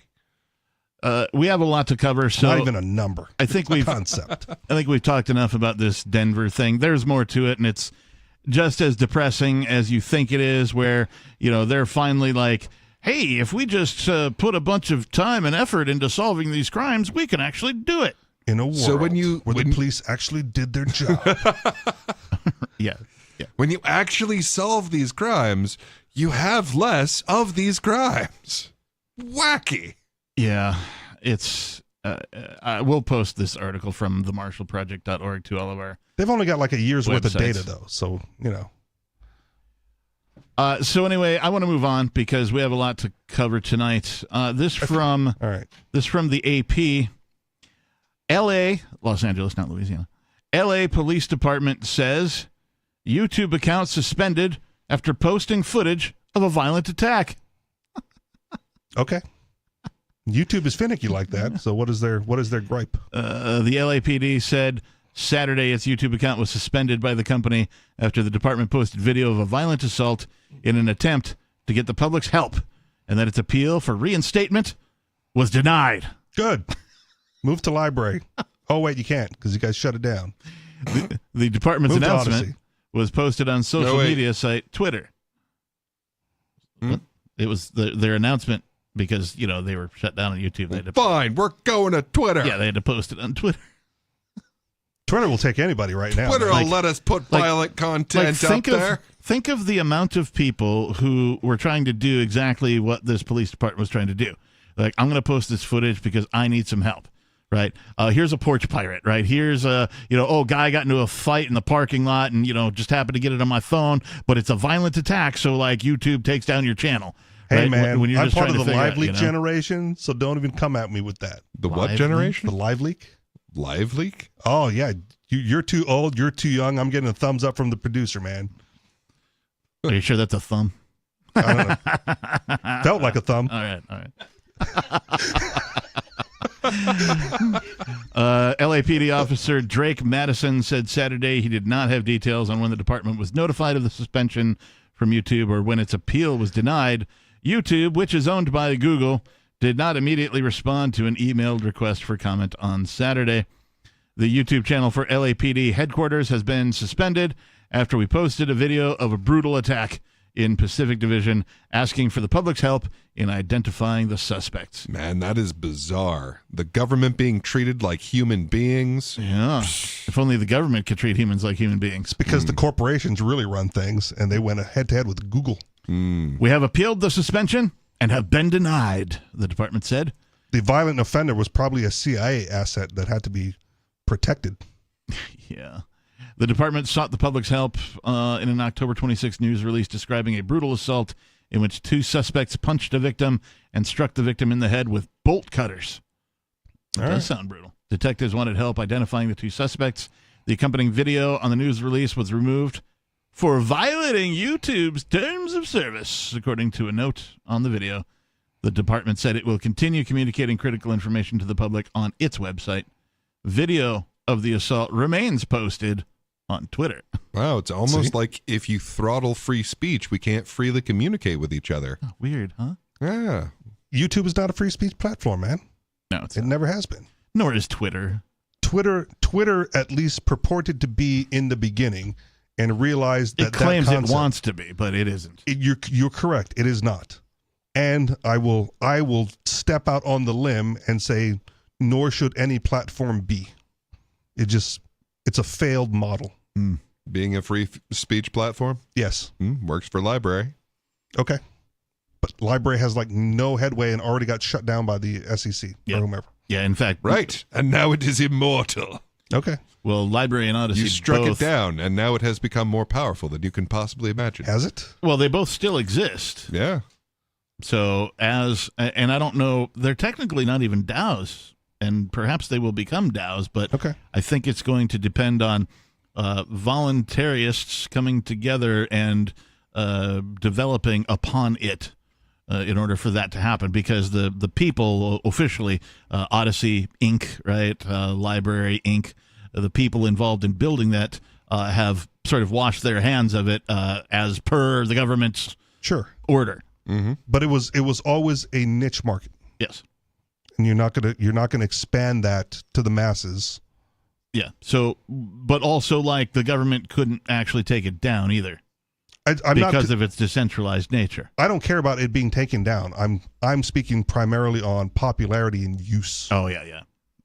You can offer a free speech platform, and then it will get overrun by the worst speech available, and the people who value high quality speech will move away from it, and all you'll have left on your free speech platform is the lowest possible speech that people are willing to speak. Not currently what's happening on Library. Because it's still niche, man. It's not going to grow. Okay. So a niche platform can offer free speech and be effective at it. And that's what Twitter did in the beginning, and then they expanded and realized that the model doesn't work. It's not a growth model. All right. Well, let's move on then. This from BitcoinMagazine.com. Cease and desist. The Federal Reserve threatens to sue Bitcoin Magazine. Dun, dun, dun. What would they possibly sue Bitcoin Magazine for? Bitcoin? The U.S. Federal Reserve is threatening to sue Bitcoin Magazine, alleging apparel that parodies its FedNow system is not protected speech, but copyright infringement. This is a classic fair use case, in my opinion. Should be. Basically, they've made T-shirts that say "Cease and Desist, Fed Now" on these shirts. The U.S. Federal Reserve is taking legal action against Bitcoin Magazine in an attempt to silence criticism of its recently launched FedNow interbank clearing and settlement services. You know way more about this than I do. Oh yeah. The FedNow system is basically the backbone for central bank digital currency. It's not what we think of as a CBDC because it's not what they call a retail. So it's not there for people. It's there for banks. But if they make a central bank digital currency, it is likely to be built on top of FedNow. Right. So the banks can communicate with the banks when people need to do transactions. Right. How does Ripple fit into all of this? That's the other option. So if they don't want to build a CBDC on top of the FedNow system, they can use Ripple's investigation of possibilities and build it there. Okay. I feel like Ripple got there first, and then no one understood it except for like the upper echelon of the elite brainiacs, nerds. Right. Yeah. Well, there's also the issue that if you didn't pay off the right people, they're not going to use your system. So Ripple went ahead and investigated all these possibilities for how to build a central bank digital currency on a system like theirs that is very likely to never get put on their system. Okay. In a letter sent to the publication by the Federal Reserve Bank of Chicago, the Central Bank of the United States is claiming that Bitcoin Magazine merchandise that parodies its services are not protected speech, but rather an unauthorized infringement of its image and trademarks.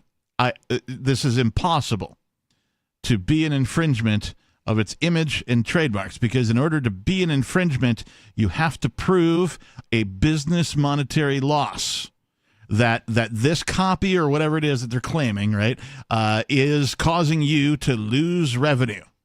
Totally impossible to do because the government is not a business. Well, so the Federal Reserve isn't actually government. Oh, that's true. Right. It is. So what's technically wacky, a though, bank. is their own accounting might actually be biting them on this. So because they're the Federal Reserve, they're the one system that's allowed to do this. So when they have a loss, they get to mark it up as a gain because they were going to give that money to the Treasury. Mm-hmm. And since it's a deferred loss now, it's a negative liability, so it's an asset. How many of these T-shirts have been sold? Yeah, that's a good Right? question. You're responsible for the $1 trillion hole in our books. The dispute centers around the use of the FedNow service image and trademark in line of merchandise sold by Bitcoin Magazine that seeks to criticize the surveillance capabilities of the FedNow system and how it threatens American civil liberties. The Federal Reserve alleges that Bitcoin Magazine used the trademark without permission to mislead readers into believing a connection exists between the publication and the central bank. This is the most hilarious thing I've ever read. That's a hard sell. Yeah, we all mistook Bitcoin Magazine for being part of the Federal Reserve. Now, I will say That's this. what happened. They should, if they use the logo intact, they should have altered it ever so slightly to make it look like a parody. Well, I think they did. Okay, well then it's not. But even I haven't seen them side by side, right? All right. They have I didn't a know the picture of one. FedNow system had a logo. Yeah. Do you know the old CBS I logo? That's what the O in now in FedNow looks like, but it's got a red dot. But the circle, like the outside of the O is a circle, but the inside of the O is an oval with a red dot, like the red eye is watching you, like Hal from what's that movie? The sci-fi 2001 Space Odyssey. Yeah. Thank you. But I remember the Enjoy Capitalism shirt that looked like Coca-Cola, right? Like Coca-Cola didn't get all you guys are using our trademark or trade dress or whatever. Yeah. It was clearly a parody of not trying to monetize the actual brand. And if anything, that would just make someone thirsty for Coca-Cola and they would increase sales. Maybe. That's why I try not to buy branded gear. I'm not paying money to free advertise your logo. Right. Come on. Yeah. Good call. In response to the allegations, Bitcoin Magazine has penned an open letter to the Federal Reserve Financial Services Deputy General Counsel Thaddeus Murphy. Ooh. Dear Thaddeus, this is the letter apparently. Dear Thaddeus Murphy, on behalf of the entire team at Bitcoin Magazine, I wanted to take the time to thank you for your thoughtful inquiry after having browsed our online store. We'll tell you more about what this letter said to Thaddeus Murphy, the Federal Reserve Financial Services Deputy General Counsel. Got more titles than I do. Coming up, 603-283-6160, hour number 2? 3. What hour are we in? 3? Thanks, Richie Rich. We're going into hour 3. Hour 3 is next. It's Free Talk Live. Uncovering the secrets and exposing the lies. That's what the readers of freedomsphoenix.com get every day. freedomsphoenix.com, constantly providing the information, the real news about government policies, and the real relationship we all have with the coercive government. The real condition of the economy, innovations in technology, breakthroughs in energy, health, and computer science. Learn the truth well before it's admitted to in the lamestream media. The corporate media, nothing more than distributors of government propaganda, but now there's an alternative. freedomsphoenix.com. Constant news updates on the issues that affect your life in the most important ways. With liberty and property under constant attack, freedomsphoenix.com provides the understanding behind the propaganda, and it encourages the participation of its readers. Go to freedomsphoenix.com. That's freedoms with an S, phoenix.com. freedomsphoenix.com. The revolution between the ears has already happened. My name is Jacob Hornberger. I'm president of the Future of Freedom Foundation, which Congressman Ron Paul awarded for having an outstanding freedom website. Write us at fff@fff.org, and we'll send you a free 3-month subscription to our monthly journal of libertarian essays and our booklet, Economic Liberty in the Constitution, which George Mason University economics professor Walter Williams praised in a recent column. That's fff@fff.org. What if you want to hear the latest episode of Free Talk Live, but all you have is your phone, you forgot to download our archive, and you have no data connection? You can call our Listen line at 641-793-0191. That's a long-distance number, so you may incur charges. If not, listen as long as you want. 641-793-0191. The Free Talk Live Listen line, 641-793-0191. You're listening to the live edition of Free Talk Live. Hour number 3 is next after the news here on the Liberty Radio Network at LRN.FM. From Feature Story News in Washington, I'm Benji Haya with a roundup of the biggest headlines this past week, a week in which the war in the Middle East intensified.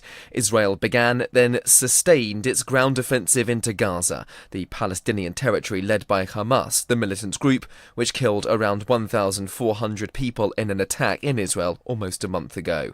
Israel's since launched a bombing campaign in the enclave. The health ministry there says the death toll is roughly 10,000.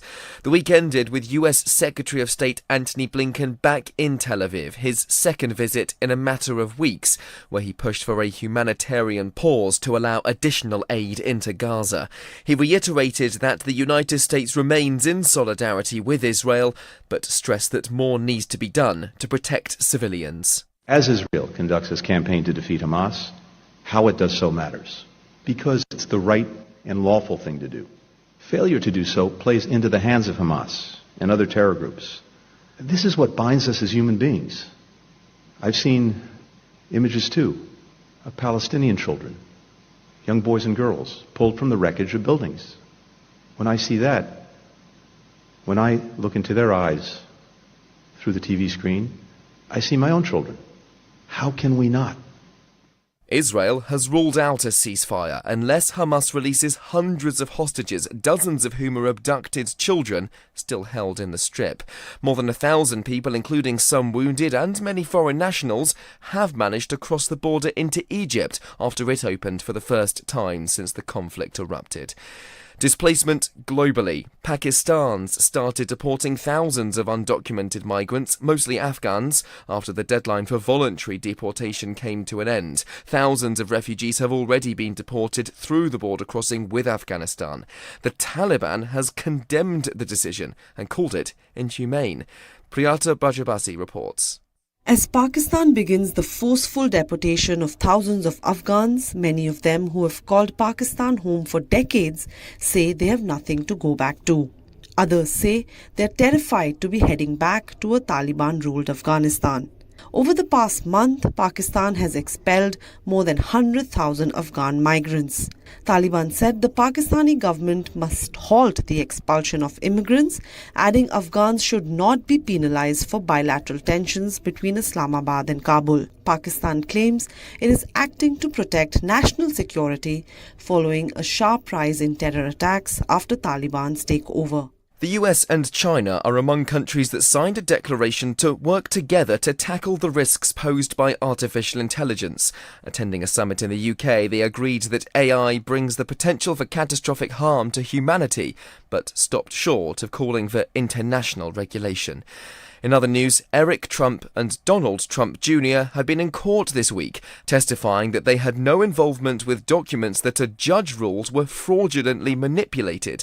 The two brothers, together with their father, former President Donald Trump, are accused of inflating the value of properties and other assets in order to secure better loans. Here's Jody Jacobs.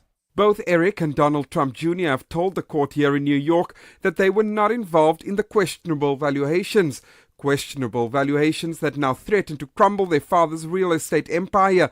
Eric and Trump Jr. were in charge of the business empire while their father served as president from 2017 to 2021. They have blamed accountants, claiming they are the ones who assembled the financial statements that were used to secure loans and insurance. Email proof was presented in court, which painted a different picture, but neither vouched for the accuracy of the documents in question. Trump himself is set to testify on Monday, the latest in many court appearances for the former president. Another trial. The founder of failed cryptocurrency exchange FTX, Sam Bankman-Fried, was found guilty of fraud and money laundering. From the tech heartland of San Francisco, Ira Spitzer has the details. It's a stunning fall from grace for the 31-year-old former tech billionaire who once ran one of the world's biggest cryptocurrency exchanges. FTX's bankruptcy led to 7 charges for Sam Bankman-Fried, with federal prosecutors accusing him of stealing billions of dollars of customers' money. During the trial in Manhattan, which lasted almost a month, Bankman-Fried maintained he made large mistakes but had acted in good faith. Bankman-Fried's sentencing is due to take place on March 28th. He faces up to 110 years in prison. I'm Benji Hire. That was your week in review. Facing mounting criticism that lethal injection is cruel and outdated, Ohio has replaced it with a system that quickly and humanely rips off the heads of death row inmates using powerful robotic arms. The new device is designed to be as humane as possible, emitting soothing white noise and putting prisoners on a cushioned seat before its metallic talons dig into their necks and painlessly wrench their heads off. Ohio Department of Corrections Director Gary Moore praised the machine, saying, quote, "Our new system is a hallmark of compassion. Now these deaths will be pain-free because the machine's claws are coated with topical anesthetic." Quickly pulling off a prisoner's head is considered less cruel than lethal injection, which requires 3 separate chemicals. And Ohio isn't the only state changing the way it handles capital punishment. Last month, Texas unveiled the Machinator, which humanely squishes up to 50 prisoners at once. Coming up next, is anything valuable buried in the woods behind my house? Our team of investigators finds out. This is the Onion News Network. We're still not sure why you'd want to watch, but our video feed is streaming nightly for free at cam.freetalklive.com.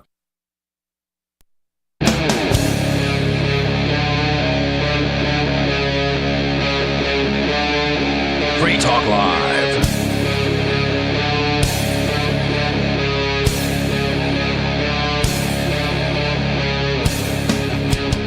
Yes, thank you for listening and tuning in to hour number 37 of Free Talk Live. Just kidding. It's only hour number 3. Of the marathon So there's edition. 4 more to go?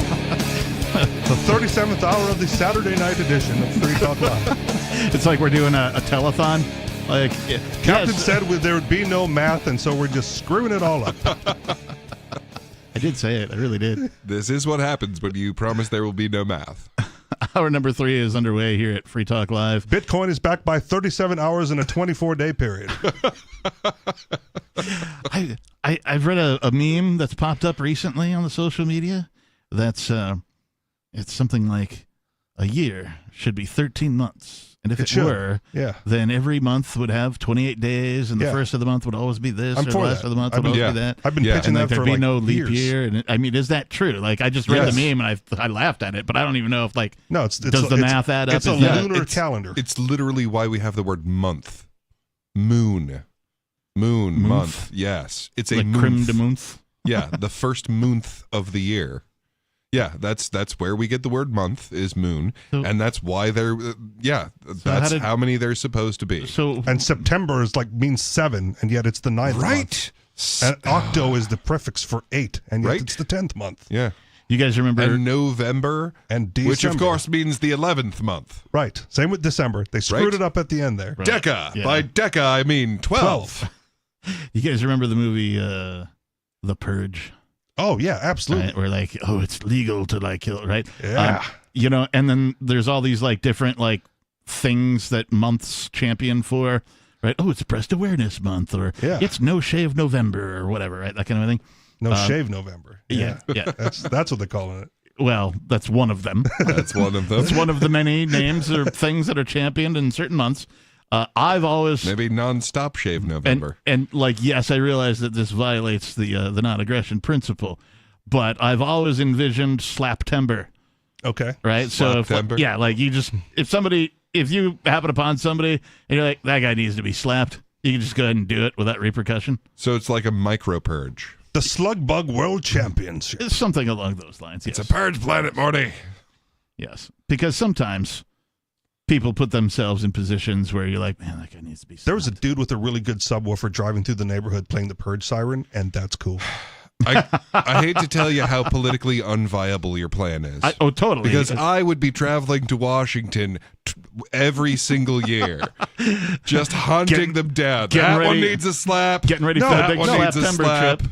They wrote themselves out of the law. They'll write themselves out of this one too. Yeah, that's true. That was part of the original purge. Like government agents and politicians, not viable targets. But they wrote themselves out of the masking mandates. Yeah. So we covered that Did here. they? Yeah, totally. Wow. Yeah, they're like, this applies to everybody. Oh, except for us. You know, I mean, I don't know if it was all of government, but many states had put a clause in there that was like, except for us. And then they sent out the warnings for Halloween not to send your children in masks because it disrupts the learning environment. It's so dumb. It's so dumb. Unironically. Government is dumb. Yeah. I got to make a shirt that says that government is dumb and just start churning those out, selling those to whoever buy them. So here's this disease that, fascinatingly enough, doesn't attack children, which is bizarre for a disease. And our response to that is to make sure that children don't have faces, because that's going to help them learn and adjust to human behavior. Yeah. At any rate, we've been talking about this article from Bitcoin Magazine, where the Federal Reserve has threatened to sue Bitcoin Magazine for alleging that apparel that parodies its FedNow system is not protected speech, but copyright infringement. And so, of course, they've made these allegations, and Bitcoin Magazine penned an open letter to the Federal Reserve Financial Services Deputy General Counsel, Thaddeus Murphy. Dearest clowns. If you will. Dear Thaddeus Murphy, on behalf of the entire team at Bitcoin Magazine, I wanted to take the time to thank you for your thoughtful inquiry after having browsed our online store. Doing your Christmas shopping early, you love to see it. Let us know if we can send a box of merchandise to any of the 12 Federal Reserve banks. You might enjoy our content from the latest print, Bitcoin Magazine, which discusses the damages your policies have done to our economy and our country. Please don't hesitate to reach out with a list of coveted items, and we will be sure to send them. We want to do our part to, quote, stimulate, unquote, the economy. On to business. We would like to inform you that while we received your cease and desist request, we refuse to comply. We will not be intimidated by your efforts to silence criticism. As you may know, our publication and readership are deeply troubled by the new FedNow interbanking communication system. We believe not only that it is possibly unconstitutional, but that it threatens the very freedoms that all liberty-loving American citizens should hold dear. With that in mind, we believe it is well within our First Amendment rights to exercise speech on the issue, and to that end, we will be defending our right to sell merchandise that makes buyers aware, through fair use imagery, our position that this system is a threat to civil liberties. I would like to make a few direct comments on quotes present in your letter, in order to best articulate what I'm sure is to be considered a disappointing response. Quote, you mean you can just not comply? Go figure. Whoa! You've obviously listened to the end of one of my songs called It's Time. You can find it at CaptainKickass.com.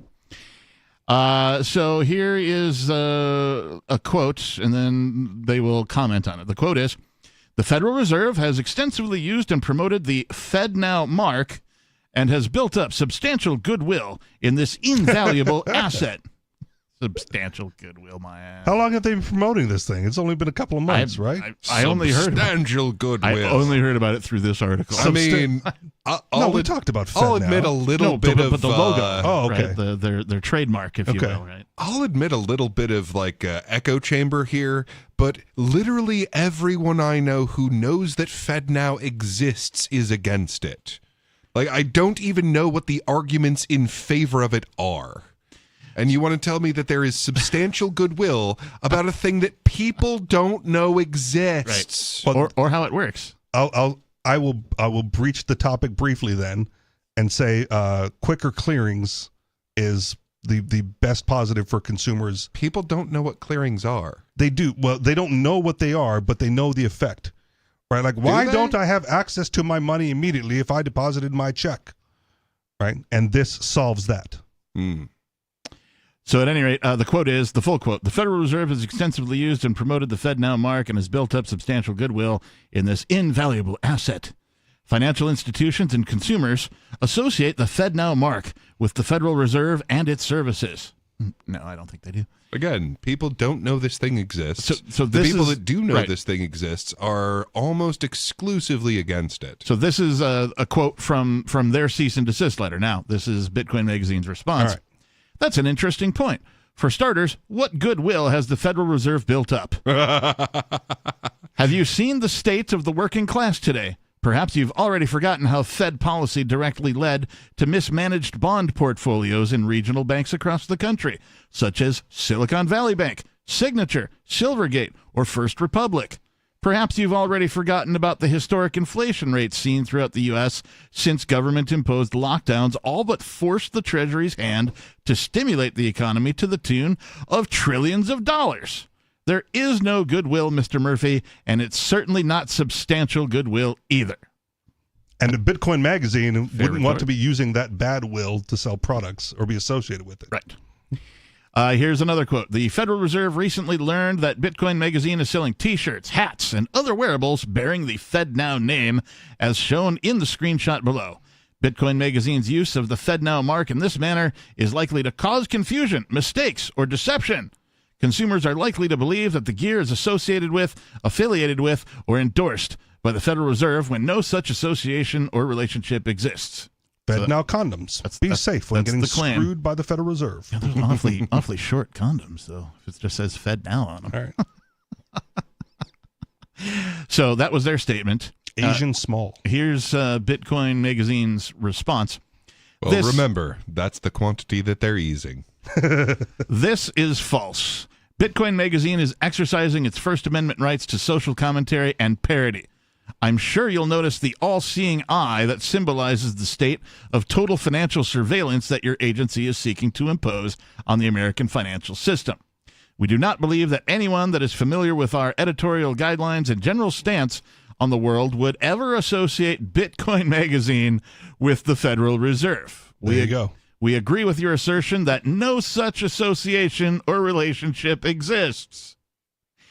We have no interest in causing confusion, mistakes, or deception.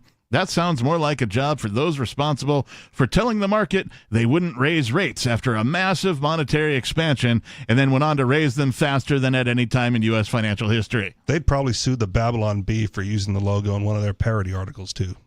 You're confusing us, the consumer, and thinking that this is really what's going on. We look forward to defending our First Amendment rights and the opportunity to make clear to all Americans the difference between the open, free, and decentralized financial system that is Bitcoin and the centralized FedNow system that threatens our nation's founding values. Best, Mark Goodwin, Editor-in-Chief, Bitcoin Magazine. Good for him. So, and they have a full PDF copy of the letter that they've contained here as well. Your move, FedNow. You think they'll back down or they'll pursue it?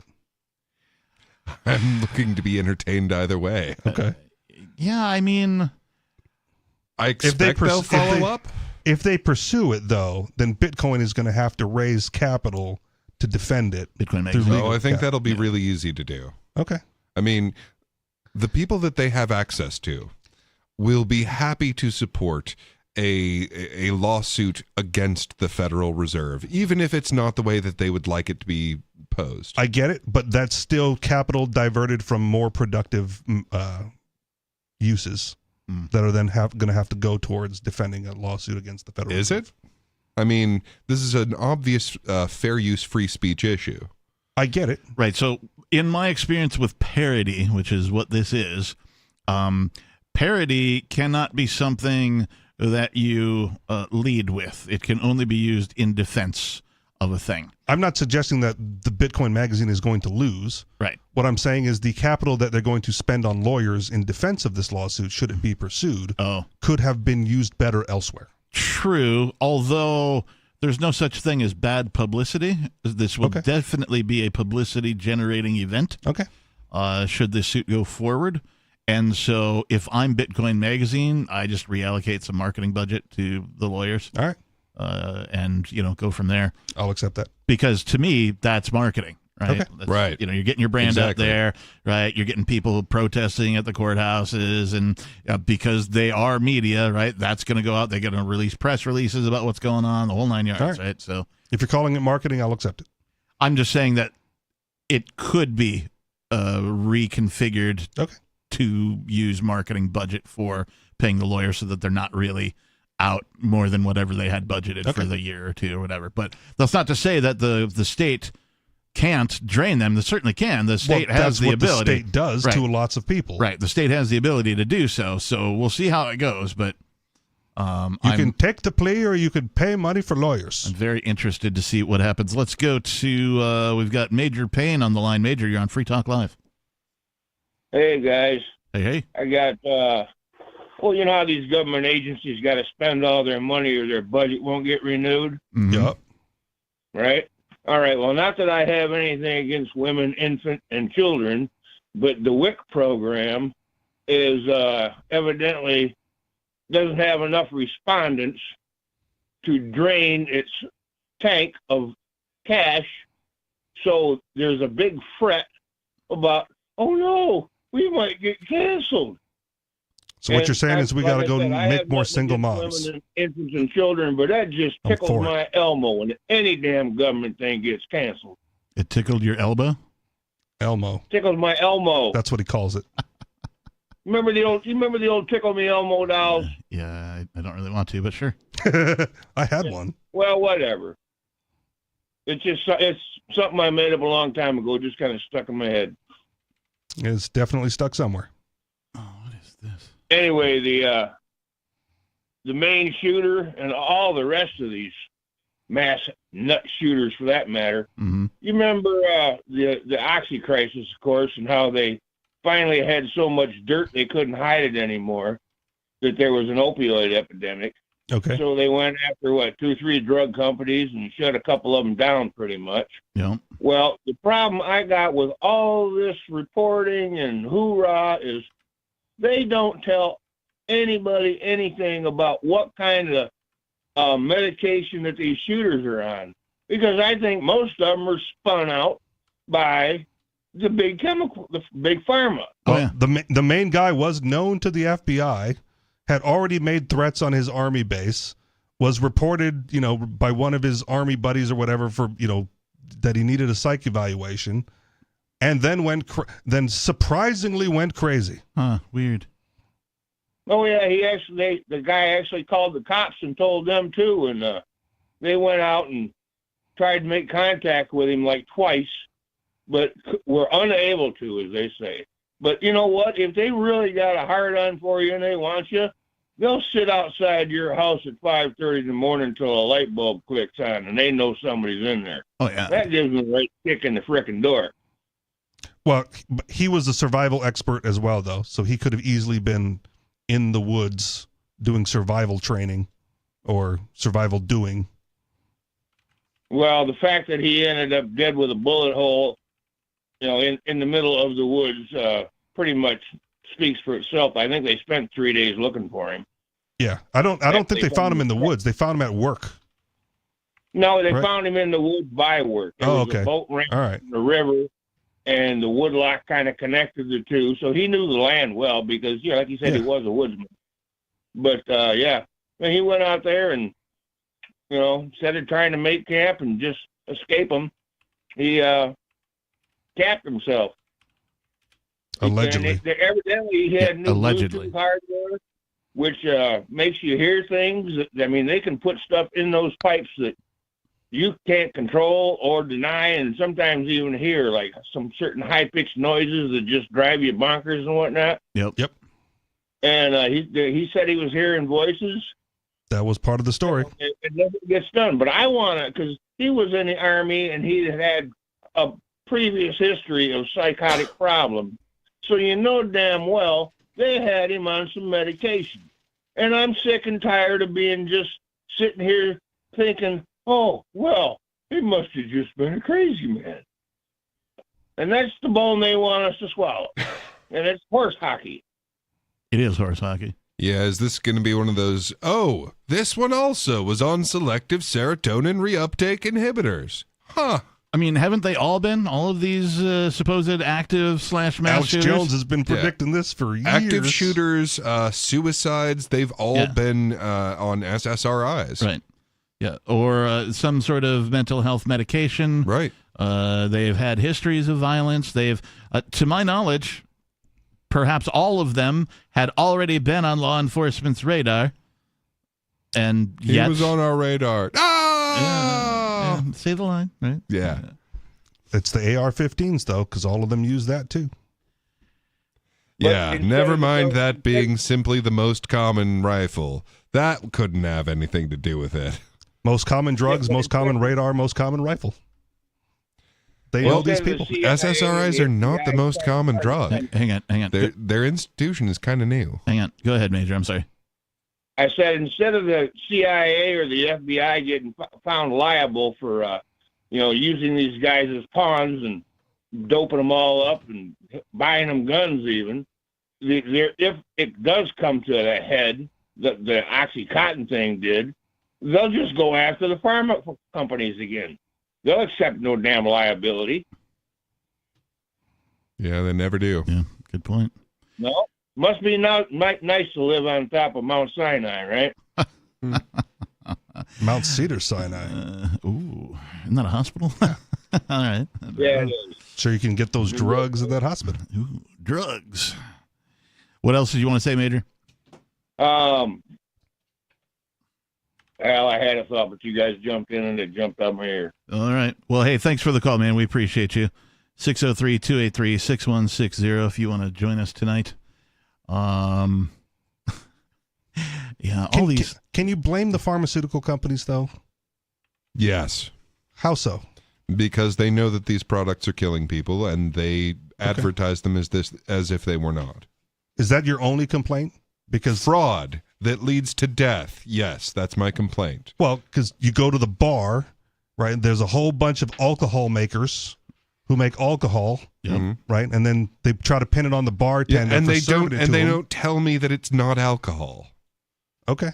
Right. That's the problem. They are masquerading as something that is safe when it is not. Okay. Like, I drink alcohol, and I know that alcohol has these risk factors, and if that alcohol was labeled water, it'd be kind of an issue. Yeah. But as far, like he brought up Oxys, right? That's my favorite painkiller. I'm not addicted. I don't take it often, but when I am in pain, like it works. Mm-hmm. It works better than THC. It works better than CBD. I don't smoke cannabis. What about other narcotics, Dilaudid, or I'm trying to think of some of the other painkillers. They're escaping my mind right now. When I got into my accident, right, they gave me like Oxys to take. Yep. And then I went back for my checkup, and they gave me Vicodin. Okay. And my mom threw a fit at the doctor's office. She's like, "Why are you giving him the weak stuff?" And the doctor was like, "Ma'am, I assure you, Vicodin is strong. Like this I assure you. Like in the state that I did my residency, we're not even allowed to give out Oxys. Yeah. Like Vicodin's the strongest thing we can give you." And she was like, and she just shook her head, like, no, it's weak.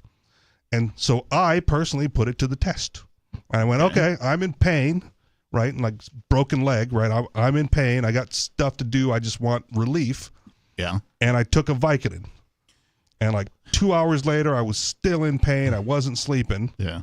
So I took one of my old Oxys. Yep. And they were not even strong. They're like 5 milligrams. It's like the weakest Oxy you can get. Yeah. Right. 20 minutes, half an hour later, felt some relief. I am relieved. Nice. And so, I accept the risk factors, but I know it works. Yeah, and so I don't blame them for making an effective product. I blame them for the fraud that they commit. I blame them for suppressing all of their competition. But there was no fraud. That is the really most important thing that I blame them for. For me, there was no fraud. They were like, this will take your pain away, and it did. Sure. Yeah, no. Better than anything else on the market. What happened was the textbook overreaction. So, yeah, they overprescribed heroin-like drugs, and then that caused a big issue. So then they suddenly stopped prescribing anything that was even close to that, and that is going to cause a different set of problems. Because it doesn't work as good. Right. 603-283-6160. Still to come tonight, why daylight savings time is stupid. It's Free Talk Live. More coming up.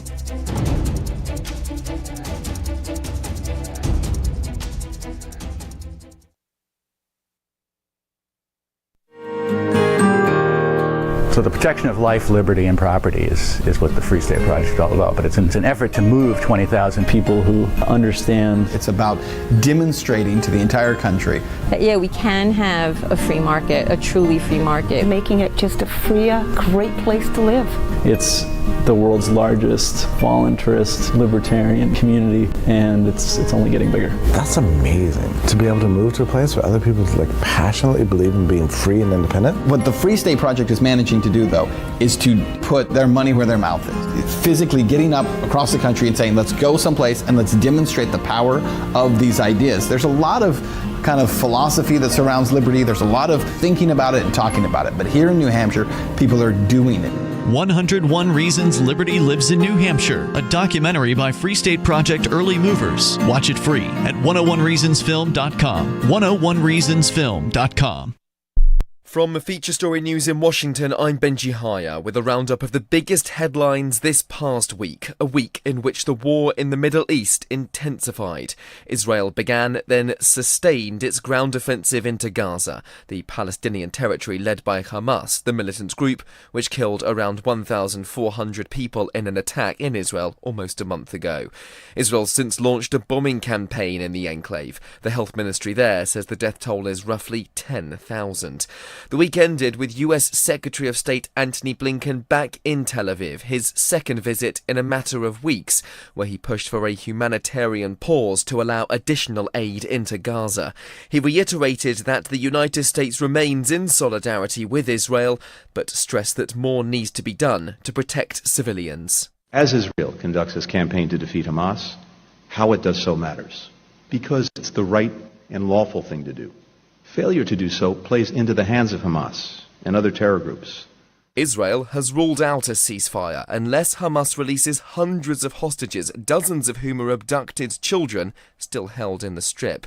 More than 1,000 people, including some wounded and many foreign nationals, have managed to cross the border into Egypt after it opened for the first time since the conflict erupted. Displacement globally. Pakistan's started deporting thousands of undocumented migrants, mostly Afghans, after the deadline for voluntary deportation came to an end. Thousands of refugees have already been deported through the border crossing with Afghanistan. The Taliban has condemned the decision and called it inhumane. Priyata Bajabasi reports. As Pakistan begins the forceful deportation of thousands of Afghans, many of them who have called Pakistan home for decades say they have nothing to go back to. Others say they're terrified to be heading back to a Taliban-ruled Afghanistan. Taliban said the Pakistani government must halt the expulsion of immigrants. Pakistan claims it is acting to protect national security. In other news, Eric Trump and Donald Trump Jr. had been in court this week, testifying that they had no involvement with documents that a judge ruled were fraudulently manipulated. The two brothers, together with their father, former President Donald Trump, are accused of inflating the value of properties and other assets in order to secure better loans. Here's Jody Jacobs. Both Eric and Donald Trump Jr. have told the court here in New York that they were not involved in the questionable valuations that now threaten to crumble their father's real estate empire. Eric and Trump Jr. were in charge of the business empire while their father served as president from 2017 to 2021. Trump himself is set to testify on Monday, the latest in many court appearances for the former president. I'm Benji Haya. That was your Week in Review. You can help spread the ideas of liberty with our Patreon for just $5 per month at amps.freetalklive.com.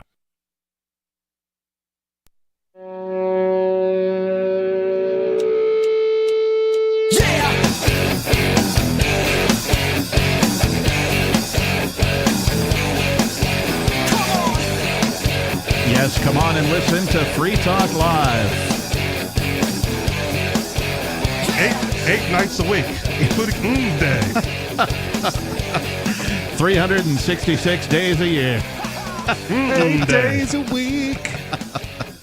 Did you guys hear that the Beatles released a new song? Yeah. It's supposedly semi-powered by AI. They took some liberties with some previously recorded tracks and some sounds of John Lennon, who's dead, right? And to finish his portion of the vocals or whatever. I listened to the song. It's nothing to write home about. If you're a big Beatles fan, you should go listen to it. But if you're not, it's really not worth you listening to. It's a mediocre song at best. It's kind of slow and a little depressing, really, to tell you the truth. For a Beatles song, it's not up-tempo, it's not upbeat, it doesn't have that kind of vibe to it. And if we didn't have intellectual property laws, we'd have Beatles albums coming out every other week. As an aside, I don't know if this should go out on the air, but I'm going to say it anyway. It's not bad. But last week, we talked about sending letters to Ian and Arya. We did, yeah. And I was like, man, if I could get an AI prompt to give Ian fake sports news, right? Because he loathes sports. Right, but that would be why would you want to torture them? Not only sports news, but fake sports news under the guise that it's from you. So that later, but written by AI. So the local libertarians take on the San Juan status, and Has anyone told you what a wonderful person you are? Never. So I don't wonder. So that in the end, when he does finally get out of prison. He'll be all knowledgeable about these fictitious sports that nobody else knows about. If he even reads it, right? But right. I mean, if you're going through the newspaper, the sports section's there, so he's going to get all these letters about other things. Yeah, he's going to get in fights in jail. Be like, no, I heard it was this. And they'll be like, bam! No, because the other people won't have any idea what he's talking about. The San Juan status. What is this? These seem like bad ideas. I didn't say it was a good idea. I just said it was an idea, and I thought it'd be funny. And you guys are chuckling at it. So I'm on the right track somewhere. Yes, it's the idea I'm laughing at, not you. Okay. I'll take it. Before we go on, this hour of Free Talk Live is brought to you by Dash Digital Cash. Dash is the cryptocurrency designed to be used for spending. Rising fees have made Bitcoin useless for purchases, but Dash continues to have fees less than 1 cent per transaction. And its features ensure Dash is undefeated as the most useful cryptocurrency in the marketplace. From a tech standpoint, Dash transactions are irreversible, and its network is protected from 51% attacks by their chain locks technology. There's no need to wait for a confirmation before considering a Dash transaction complete, so it's great for merchants. Dash is one of the oldest cryptocurrencies and is widely available on exchanges, including the decentralized Maya protocol and in multi-crypto wallets. It's easy to get and easy to use Dash. Start by learning more at Dash.org. And big thanks to the Dash DAO, Decentralized Autonomous Organization, for sending us 32 Dash per month to promote Dash on the air. Visit Dash.org to learn more about Dash. That's Dash.org. All right. I like to call this thing not daylight savings time, but government savings time. Okay. I don't know where I learned this from, and so you guys can correct me if I'm wrong. My understanding was sort of the same way the kids get out of school, for harvest, right? Yep. That kind of a thing. The summertime to go work in the fields, and that's how the school year became, because they wanted to make sure the kids could have time to go help out on the farm or whatever. My understanding with government savings time is similar to that, but it came about in World War II. World War I. So that's the myth, but none of that is true. Okay. Yeah, no, daylight savings time was because the president at the time wanted to schedule meetings so that he would still have time in the early evenings while it was light out to add to his bug collection. Which is foolishness, because he's the president. You could just schedule the meetings an hour earlier. Well, but this way, everything would be already scheduled to the way he wanted it scheduled. Okay. And because he is God Emperor of the planet, he decided that the time will be different because he said so. Yeah. Still dumb. Because bug collection. This I get it. from Eugipius.com. I don't know what a Eugipius is, and it's spelled all sorts of weird too. But why daylight savings time is stupid. Stupid. Like, I've agreed with this since I first found out about daylight savings time. Yep. I'm like, this is stupid. Why do we even do this? There's no reason. It was so much easier living in Hawaii where I didn't have to worry about the clocks. I was going to ask you about that too, because I saw somebody post online. They're like, yeah, we in Hawaii. Yeah, screw that. Yep. We don't worry about it. And isn't there a place, is it one of the, is it Mountain Time? But like Arizona or something? Yeah, somewhere. And then somewhere in Indianapolis, I think only part of the state does it. Indiana? I think so, yeah. Interesting. The twice annual clock fiddling ritual is a pointless pain in the and it should be abolished everywhere. I guess I probably could have said ass, but whatever. Well, you said it now. Well, what was your name again? Captain Kickman. See? That's right. Not to be confused with the fictitious day of the lunar calendar that has yet to exist. Day. Day. On October 29th, the superstitious ritual known as daylight savings time ended in Europe. And for my American readers, it will end this coming Sunday on the 5th of November. Really? And I don't know how valid this is for the American ones either, Peakless. The Americans didn't go back to the old time because the candy cartels wanting kids to have more light when they're trick-or-treating on Halloween. So now it's like always the Sunday after Halloween.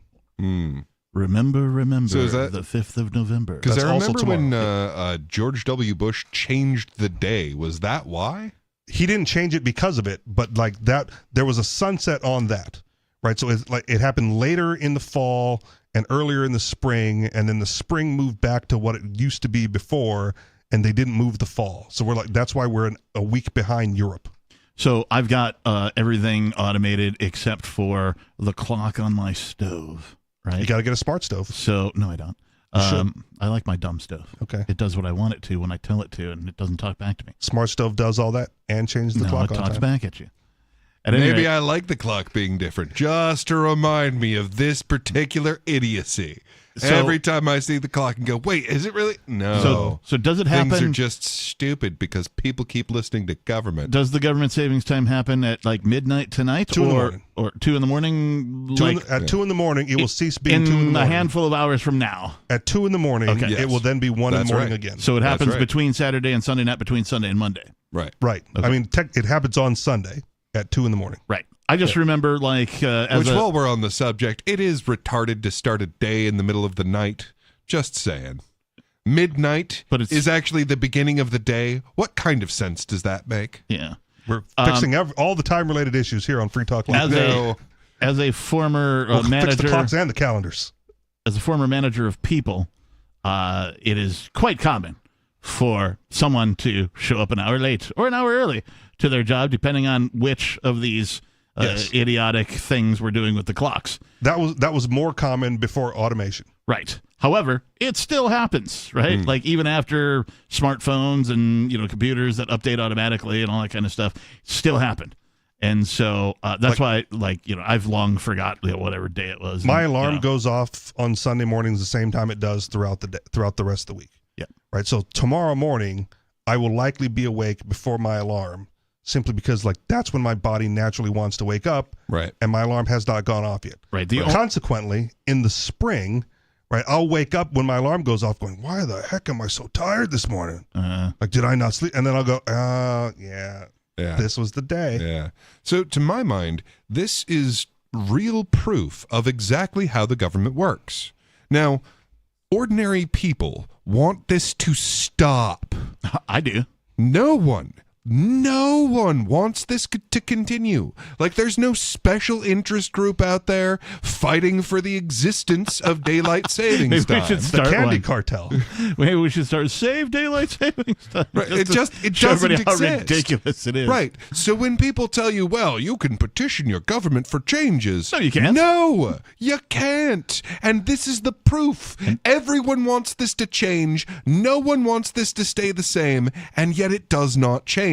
That is how government works. Another part of the problem is people that want it to change don't want it to go back to the natural time. They want it to revert to daylight time, where they get the extra hour. I mean, like, I don't care. Pick one. Right. Humanity. That is the humanity, most universal sentiment. Just pick one. Got it. Now, there have been studies as to, if we do it this way, then it will do this. And if we do this way, it'll do this. And there is actually a correct choice, but it doesn't matter. In a couple of months, it's going to be dark here in New England and New Hampshire, like 3:30 in the afternoon. Yep. And that's the time it's supposed to happen. Like, we're now entering the normal cycle. That's normal time for the winter, right? Yeah. Right. The daylight is generally shorter in the winter. Right. And so you have less. Okay.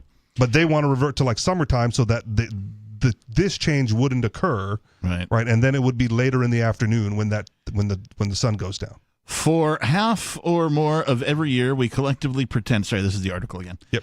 We collectively pretend that it is 1 hour later than it actually is, even though doing so is entirely pointless and serves merely to increase stress and confusion, which is why I think the government continues it. They want you to be stressed out and confused more because it helps with their indoctrination. That's a fair point. I mean, this literally kills people every year. Like, there is a marked increase throughout the country of car accidents and heart attacks every single time. Wow. Usually in the spring, because that's when you lose the hour. There is a charming Anglophone tradition of crediting Benjamin Franklin with the invention of everything, and daylight savings time is often laid at the feet of this poor man. The accusations are unjust. Franklin's crime was merely penning a sarcastic takedown of Parisian nightlife in 1784, in which he suggested that the reveling citizens of that city might spare much lamp oil if only they would go to bed earlier. So he's like, those partiers, right? They could probably use less he's oil. one to talk. Yeah, what is it? I'm trying to remember the lyric. Ben Franklin was a rebel indeed. He liked to get naked while he smoked on the weed. Something like that. Yeah. Anyway. All right. True inventor of DST was an entomologist named George Vernon Hudson, who wanted more daylight on summer evenings to facilitate his after-work bug collecting. Ding, ding, ding. Give Peakless a prize. In 1895... You can return the crown of shame. Yes. You've Crown of redeemed shame, yourself. Redeemed, yes. Redemption. See, we even have a path of redemption here on Free Talk Live for our hosts. Crowns up. Crowns up, brother. In 1895, Hudson presented a paper proposing the summertime program of setting clocks 2 hours forward to the Wellington Philosophical Society, and he was justly ridiculed for his idiocy. Justly. One respondent called his idea wholly unscientific and impracticable.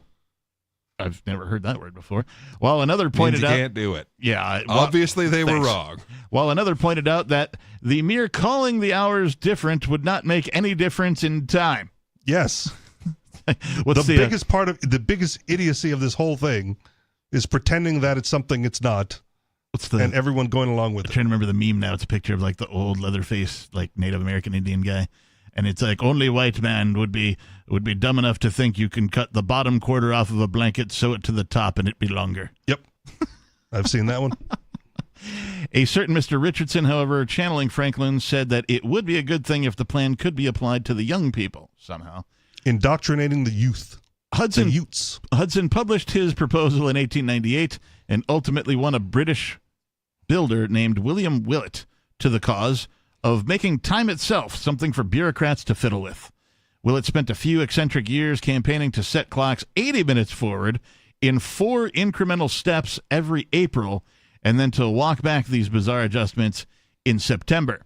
He attracted the attention of some politicians, including Winston Churchill, but he died of influenza before the scheme went any further. Savior.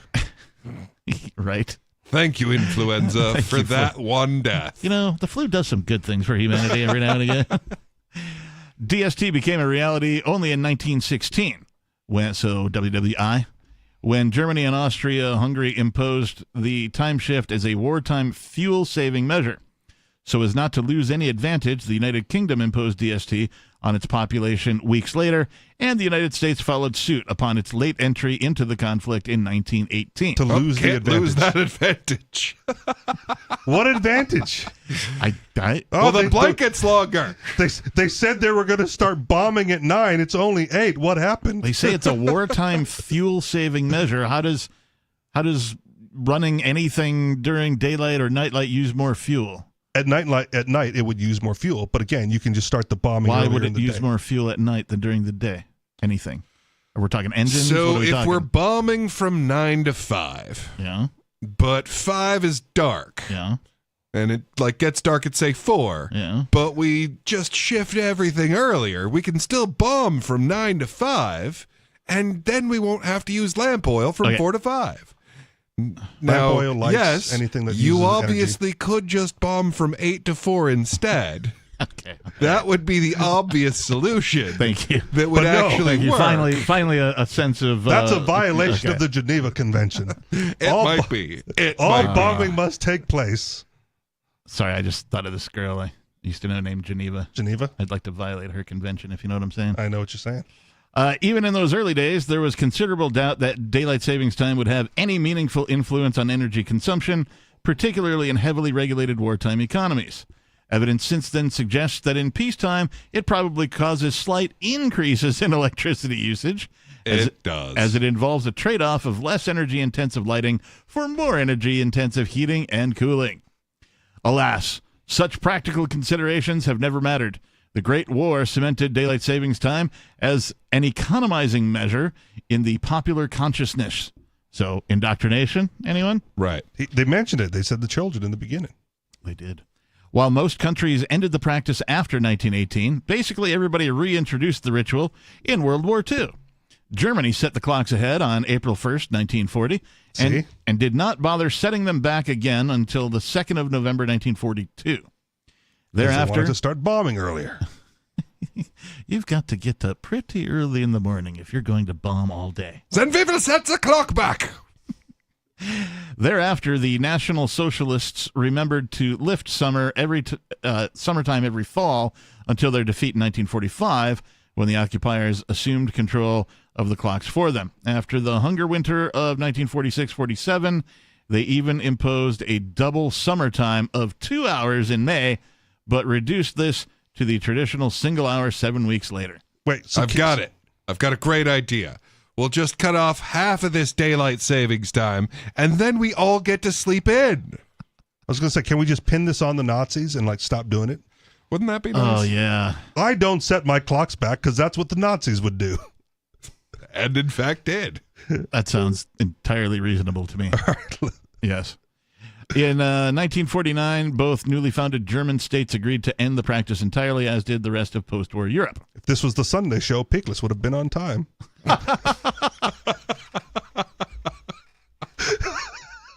Early, even. Did that actually happen to you one time? That has, yeah. Okay. I was just thinking back, and I'm like, I feel this is like deja vu. I feel like this actually happened. Once. Okay. Daylight savings time functions like, that's hilarious, by the way, functions like a jurisdictional contagion.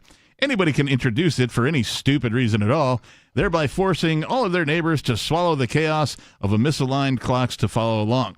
It was France that brought DST back to Europe in 1976 in response to the oil crisis. Thus, the twice-annual ritual of pointless clock adjustments returned to the continent, this time not even to save energy, but simply to avoid confusion in flight times and train timetables. Switzerland was the last to succumb Makes to... it worse. Right? Yes. Yes, it does. Switzerland... Now you have to do the math. Right. Yeah. Let's introduce more work and confusion. Now that we are in this situation, it seems impossible to get out of it. In 2018... No, it really doesn't. No, it isn't. It's so easy. Just stop doing it. This is one of those things... Well, and not even every state in the union does it. Right. Yeah, Arizona has never done this. Right, nor Hawaii. They've always thought this was retarded, and Does they've Alaska always do it? been I don't know. right.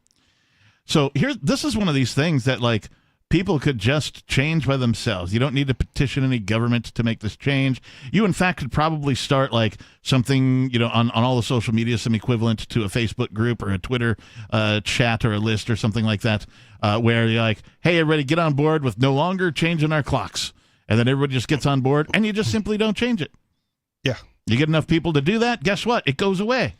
Well, when we get a bunch of people that are ready to start making their own decisions in life, Then you won't get, universal mask compliance. Thinking, step at a time, 80% of people taking an unknown substance inside their body. This is something that both of you pointed out earlier. Universally is considered dumb and pointless. And there is nobody clamoring to keep this thing around.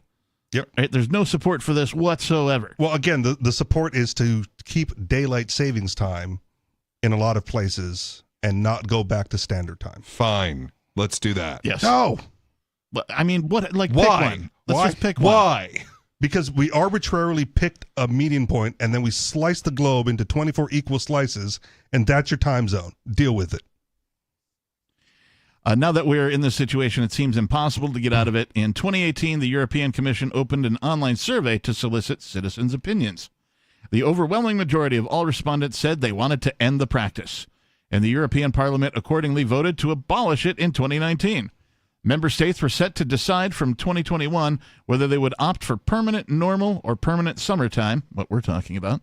The deadline came and went, and nothing has changed because our politicians fear the confusing and fragmenting time on the continent, and some believe abolishing daylight savings time would require a broader reconsideration. It'd be like Y2K all over again. The clocks are going to change themselves. European What are we going to do? time zones. Yeah. There are lots. I don't believe that's true. I just don't believe that that's actually the motivation. Like, people couldn't possibly imagine not doing this crazy thing that we do. People just, they'll freak out, man. There's just a little bit left here. There are a lot of myths about daylight savings time. We've seen that it doesn't save energy, although this has been its only official rationale. Many Americans believe the measure is supported by farmers, but they're actually among its core opponents. DST you know benefits. why? Because the animals don't know what time it is. Right. Yeah. Like if you own a dog or something or a cat and it always wakes you up at the same time every day, when daylight savings time kicks in or goes out, your dogs will continue to wake you up at what they believe is their appropriate time to go out. Yeah. Even though now the clocks have changed, it's different. So you're taxing your pets as well. They actually are okay. DST benefits primarily those on fixed schedules, that is to say, office workers, by increasing the available light after work. Schools, shops, businesses should adjust their hours of operation individually to respond to the seasonal changes in daylight, and some places may even find it advantageous to impose a permanent summertime. Twice annual clock changes, however, are just egregiously stupid. They increase stress, which is why it's associated with mild spikes in heart attacks. Ding, ding, ding. Which one of you brought that up? Both of us. The heart attack? Okay. Yeah. Well, pass the trophy around between you two. The increase heart attacks cause widespread sleep disturbances and a variety of other inconveniences. You will say that daylight savings time is a small thing, and that's probably true, but it's also a lesson in how irrational bureaucratic measures can perpetuate themselves long after everybody has learned to despise them and their only purpose for existing has been refuted. DST is insidious for its contagious properties, and because it remains just below the threshold of serious annoyance required to animate opposition. It is nevertheless a noxious exercise in social engineering that nobody should have to put up with. And then there's an update. The standard defense of daylight savings time, which I also see in the comments, is that the associated schedule change makes for a more pleasant summer, and that a return to normal time prevents children from going to school in the dark. I agree that these are advantages. Change the time you go to school. Right. But we have two means of achieving them. A, locally decided and enacted seasonal changes to operating hours, or B, a change to the basic hourly reference points for absolutely everybody. In the winter, school is from 9 to 3. In the summer, it's from 8 to 2. Right. One of these options has little or no downside, and the other of them represents an enormous bureaucratic hassle. In this, as in many other cases, we have gone with the enormous bureaucratic hassle. So, yes, daylight savings time. It's dumb. Yeah.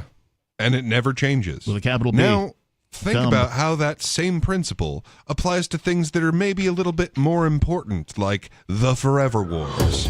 That even when we've realized without a shadow of a doubt that these aren't helping, that these are in fact harming, they will continue.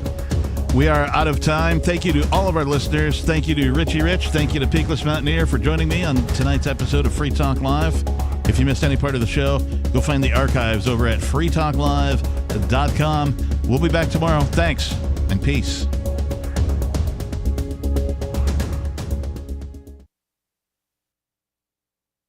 Are you making sense to the boomer mindset? I'm Holland Cook from survivalspeech.com. 80 million baby boomers comprise 25% of the population and control most of the USA's wealth. As aging parents pass on, they'll control more.